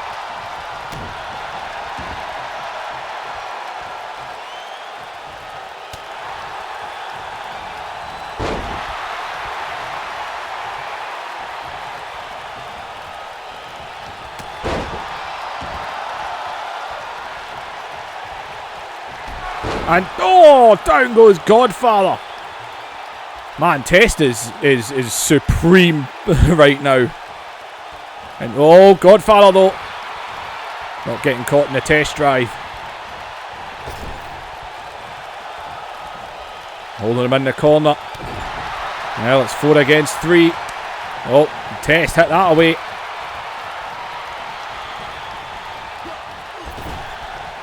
Down into the opposite corner. Rock though back out of it.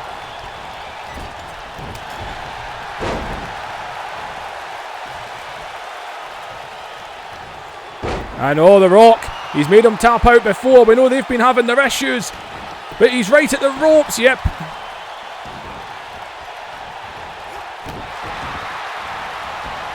The sharpshooter could have been what was needed there, as the Rock is stalking him out here. And a Rock bottom into the cover. Shoulder up. They should have told Undertaker to do it. I think that might have been a botch. Maybe Undertaker missed his cue to kick out. Should have kept his eyeballs wide open so everyone at home could see. It's one of my pet peeves in wrestling. Sitting with your eyes wide open staring at the ref. And it's like, we can all see you're doing it. I never saw that happen in the past, but they're so blatant with it now. It's so irritating. A professional wrestler not count to 3 and know when to kick out.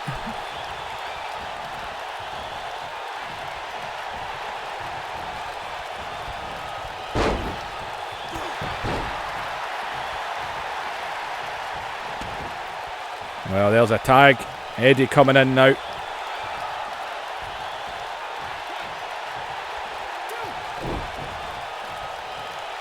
I was going to say, you might want to. That's all you need. Test gets DQ'd for standing in the ring.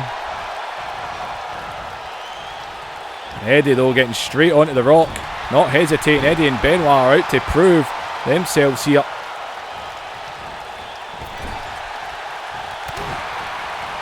And a little 2-for-1 by Eddie there. Is Eddie going to scoop? Oh, I thought he was going to go for the Amigos, but no. Fisherman suplex. Right in those ropes though.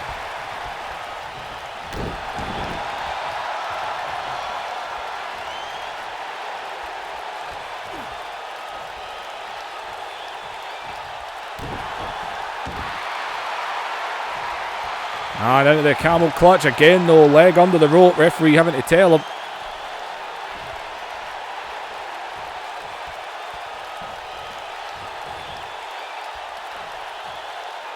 And oh, a little bit of penta there.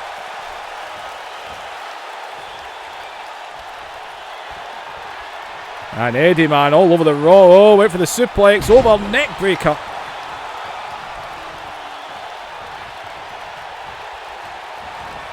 And oh, DDT! That's where your speed comes into play.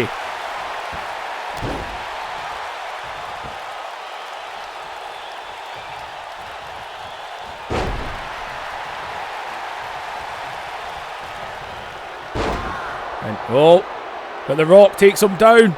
And now looking for the sharpshooter. And it is locked in. Eddie. And oh, he's able to slither out of it.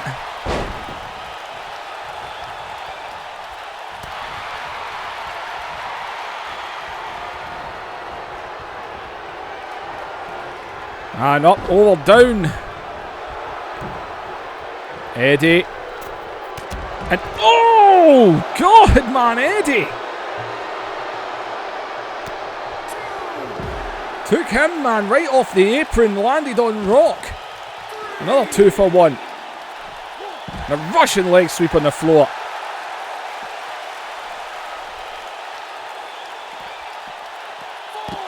Oh, we're in the corner here. We all know how this can end. We saw Just Incredible make a twat out of himself. We saw Shawn Michaels get tricked. Count to 7. Oh, both men, Eddie though. And oh, wait a minute, but Rock. Oh! And he comes in after pulling him down on the ropes. And Rock bottom. And Eddie, man, get caught out there. And oh, Godfather! Oh, he got the shoulder up though. Godfather took out Austin there. I actually thought they were going to tie that up. Well, if you're rooting for WWF in the comments, holy cow. You will be angry at The Undertaker for getting put out so easily. And Godfather calling it. Good God, man. Godfather's getting these at some speed. Well, that's if that is what he was going for, is Eddie.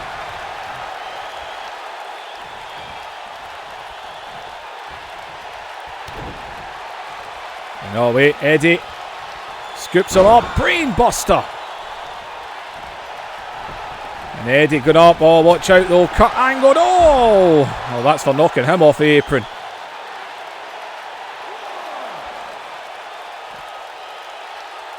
Oh, Cut trying to grab him there. No, Eddie runs past Cut. Goes right back up in the ropes. But, oh, Godfather just playing the possum. Oh, pounding that head.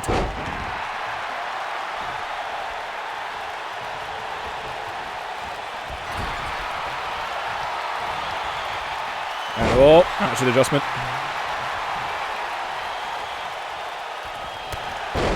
Drop kick there. And Eddie going up top again. And Eddie with the frog splash. And could that take him out? No one's coming in. Godfather. Oh. Not look good for Team ECW if that happened.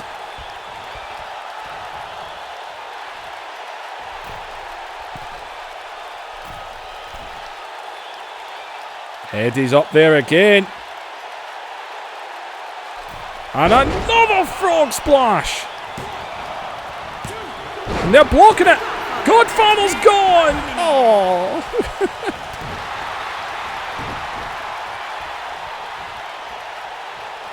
Oh, well. No Godfather.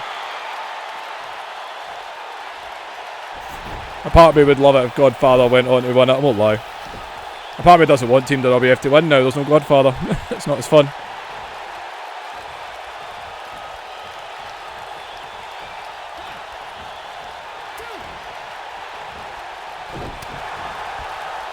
Well, it ain't looking good. We saw how the team of Rock and Kurt worked on Raw. It wasn't great.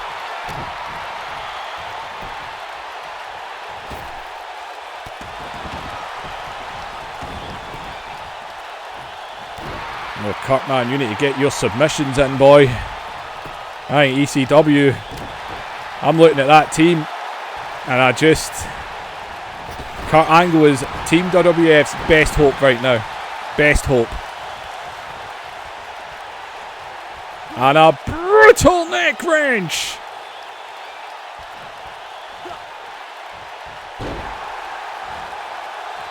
Kurt Angle needs to lock in that ankle lock. And oh, but Kurt out of the Germans.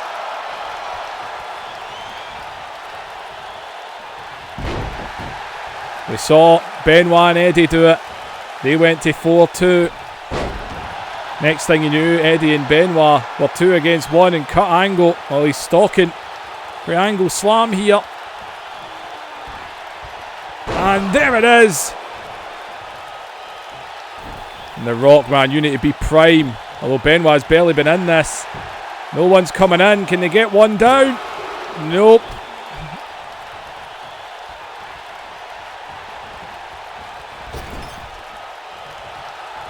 And in comes Austin. And a boot to the face. And the Stone Cold Stunner. Oh, he's gone for the double. And Kurt Angle. Oh, man, it's looking like a clean sweep, people. It's looking clean as they're running in to get the Rock. He's down. Referee. Referee. Hello, ref. Whenever you're ready. Nope. Okay then. So that happened. Referee was so busy with Eddie and Test running in there that he never got the 3 count. Austin doesn't care. He's like, screw it. Just beat him up and eliminate him. It's Kurt Angle.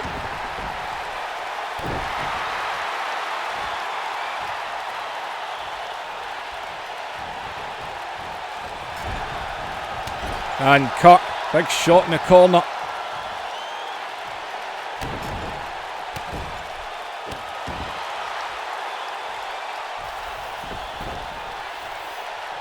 And Kurt Angle jumping into a cover here, trying to put his foot on the ropes. Eddie's not letting that happen.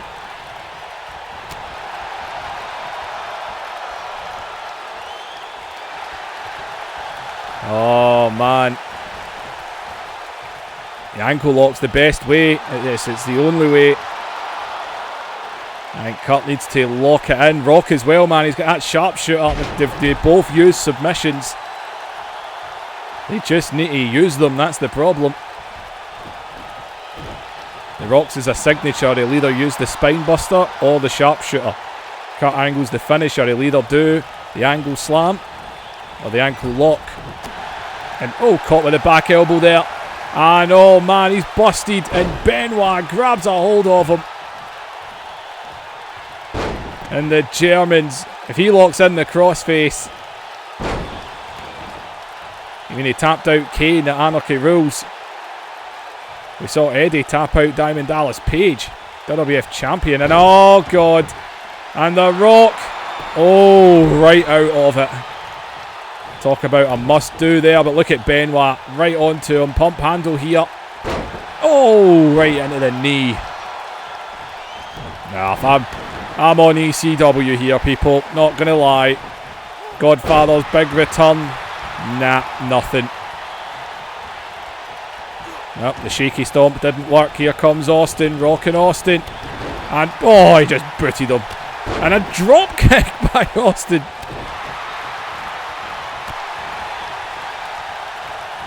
And, oh, caught him in the Rock. This is what he needs. This is what I was just saying. Oh, I hate you, game. You're such a dick sometimes.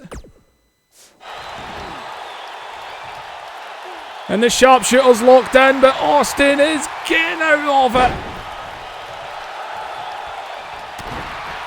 And oh, Kurt tags himself in. And Austin, though. And Austin, Stone Cold Stunner. Jeez. Oh, God. Cut, though. Uppercut. No, but Austin. It ain't looking good. I think ECW's got this in the bag, man. Cut and Rock. Stone Cold Stunner. Rock. You got to save it. Test is right there. He kicked out. Oh, Rock was not getting there. Kurt Angle knows what's on the line. I'm sure Heyman will give out contracts, don't worry. He's not going to let top talent like that go.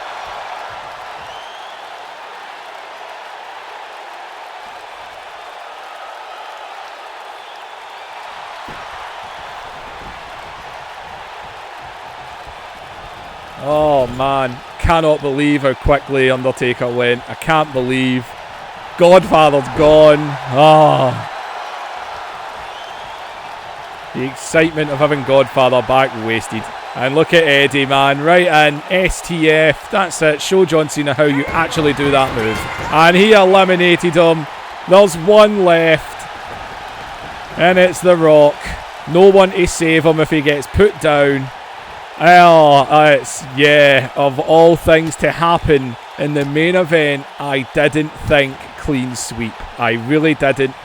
Not we having The Rock with a sharp. There's the Rock bottom, but unless no one runs in to one person, here comes Austin. Not going to get an elimination. And well, a sharpshooter's the only thing. The AI don't run in on submissions.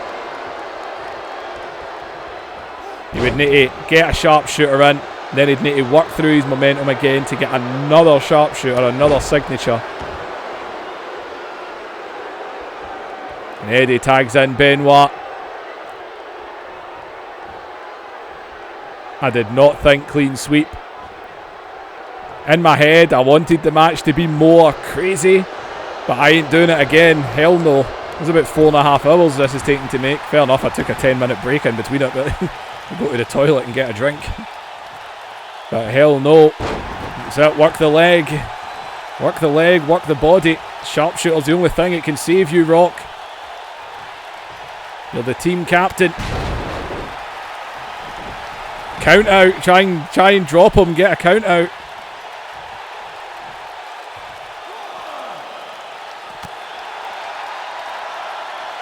Rock on the outside. Another short arm clothesline. Team captain Rock is trying. He's really trying.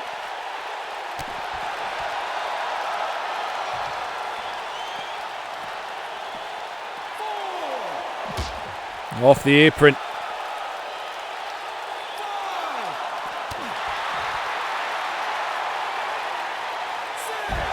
No, count of 6. Just leave him. Nah, count out's the way to go. And he puts him in the ring.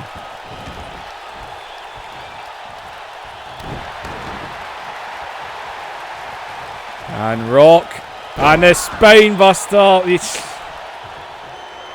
Didn't even go for the pin. Brutal neck wrench. Had to do the sharpshooter, Rock. Had to be the sharpshooter.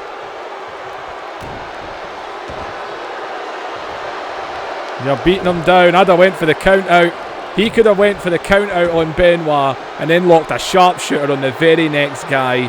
Got a submission, then landed a rock bottom on the next guy. Got a pin. Oh, that should have been so cool. Just like that, it's Rock v Austin, final 2. And oh, well, I went for the legs there. Pushed off. That wouldn't have been a sharpshooter, I wouldn't think.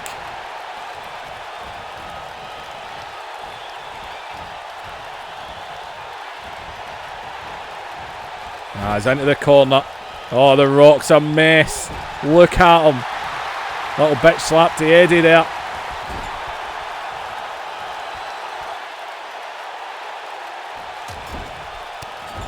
And Rock laying in with some big shots here. And oh!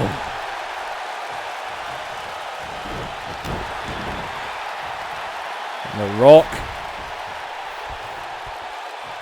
What's he looking for? Pulling him up.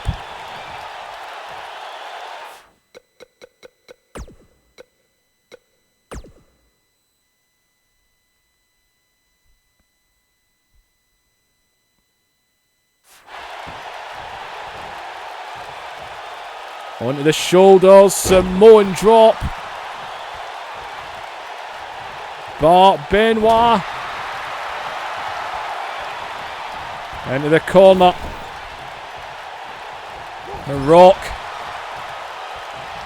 And here we go. Pretty sure I just saw this happen. Oh, shoulder tackle instead of a punch this time. Whenever you're ready, Rock. The Rock's just staring at him. I think I know what that means. The blood gushing down the Rock here as he fights for the World Wrestling Federation. Benoit is going to come out that corner. The AI do this all the time. Standing there with a finisher. I know it. He's going to try a rock bottom at some point today. And oh, you're right in the ropes, you moron! What an idiot! What an absolute idiot! That's your elimination. The sharpshooter. That's how you do it. And Benoit's going up. Benoit's coming down. With an elbow drop, apparently. I could have sworn it was going to be a headbutt there. And the Rock. And Benoit. With these Germans, man. I think that you could have got Benoit counted out. You could then have used the sharpshooter on someone. You know, but nah, he just won't do it. And yep, here we go. Benoit's going to take you out. Benoit was the right option for ECW, which lives. Clean sweep. Wow. Wow, wow, wow. Undertaker taken out in, what, 2 minutes? Godfather gave us a good moment, you know, with back, but taken down. Man, oh man, I can't believe that. I really can't. And Godfather took it to Austin, man. He really should have eliminated Austin. Undertaker should never have been taken out that quickly. Cut angle, man. Should have went for an ankle lock instead of an angle slam. And The Rock, so many times, could have done the sharpshooter. Well, Season 1, we had ECW. Season 2, we didn't have ECW. It was out of business because, quite simply, we didn't have the superstars and community creations to do it. Halfway through Season 3, during the invasion of WCW and WWF fighting each other, ECW came back. At the Invasion pay-per-view, ECW buried WCW for good, taking their show Nitro. And tonight, Paul Heyman has defeated Vince McMahon. How Vince McMahon signed off in this storyline, I've got no idea. Vince McMahon and the World Wrestling Federation have been defeated. The continuation of this universe right now, this is actually the perfect ending because it's the perfect tie-off to the whole thing. ECW reborn after dying at the end of Season 1. So ECW winning this match, in my head I did think is the perfect ending, because there's no continuation to this universe now. It's completely out the window. WWF's dead. You know, I mean, it's such a fabricated universe to actually continue. You know, with the ECW Monday Night Nitro and ECW Thursday Night Raw. You know, it's just completely out the window. So it actually is the perfect ending to this universe. It's been 3 seasons, pretty much 3 years. Subscribers have went up a bit. Unfortunately, we're still only just over 2,000. Still a lot of people haven't hit that subscribe button. I still see the analytics, so help it out. The main reason I'm starting a new universe is because a lot of new people, a lot of new fans watch this and they see things like Test and Godfather in the main event and they're like, what is going on? You know, so starting afresh. It's going to start at May 2001. Keep an eye on the community on YouTube. Follow on Twitter because I'm going to post a link to like highlight videos on YouTube of like Backlash 2001, because WWF is going to continue on from pretty much the first episode of Raw after Backlash 2001, but take away any WCW or ECW guys in that. Eric Bischoff has bought WCW and he's going to return it with the Big Bang pay-per-view. That's how it returns for him. Whereas ECW has been purchased by Vince McMahon, given to Shane McMahon, who's hired Paul Heyman to help him run it. ECW will be there, but technically it will belong to WWF, but it will be ran as a separate entity, if you will. But it's almost going to be like what NXT is today. So think about guys that are in OVW in 2001 and 2002 before they debuted during the Ruthless Aggression era. They will have to make their name at ECW and learn their trade before they, you say, main roster get called up. So Shane McMahon and Paul Heyman will run ECW technically under Vince McMahon's WWF barrier, but it will be ECW and it will be ran separately. So that's kind of the idea with ECW, because there's no way ECW was standing. It just wasn't. Personally, I think Eric Bischoff would still have buried WCW because he's an idiot. He doesn't know how to run a company. He just gets a checkbook and goes nuts. Anyway, I could sit here and talk about this new universe for ages. I might make a couple of little videos to put up. This is going up, well, it'll be Sunday night. So there might be a couple of little videos after this during the week, just showing me creating the universe and what I'm doing, giving you a little insight into what's coming. And that means I get a nice... right now it gives me a nice 2 weeks to take my time, set up the universe, because I want it to be accurate.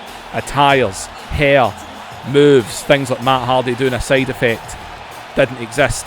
I want things to be more accurate and to a T. We start off in 2001. All 3 shows are alive. Different rosters completely. I've already looked at community creations. We've got things like Mark Jindrak, Sean O'Hare, you know, the WCW tag champs at the time. The only thing I can't get is the Cruiserweight tag team title belts. If any of you are good at community creations, by all means, make them. Let me know they're there. But anyway, people, I could talk all day about this, but I can do that when I'm making the other videos. So, thank you. This universe, 3 seasons long. We had some crazy moments. Hit that like button, hit share, let people know about future universe that will be here in all of a week of making this, maybe even sooner. I'm going to follow more of a tight schedule as well. Down in the comments, who was the superstar of this universe? Who's your top 10 superstars of this universe? What was your favourite moment of each season, or favourite moment overall? You know, pack the comments, you know, fill it up. The more comments you write, the more likes it gets, the more people see it. And the more people see it, the more people watch, the more people subscribe, then you get even more likes and even more comments, and the channel grows. So that's how you do it. That's how you help me out. Ladies and gentlemen, thank you for watching. This universe has now came to an end. Perfect ending, ECW Reborn. I thank you, and I'll be back very soon when I see you in the next universe.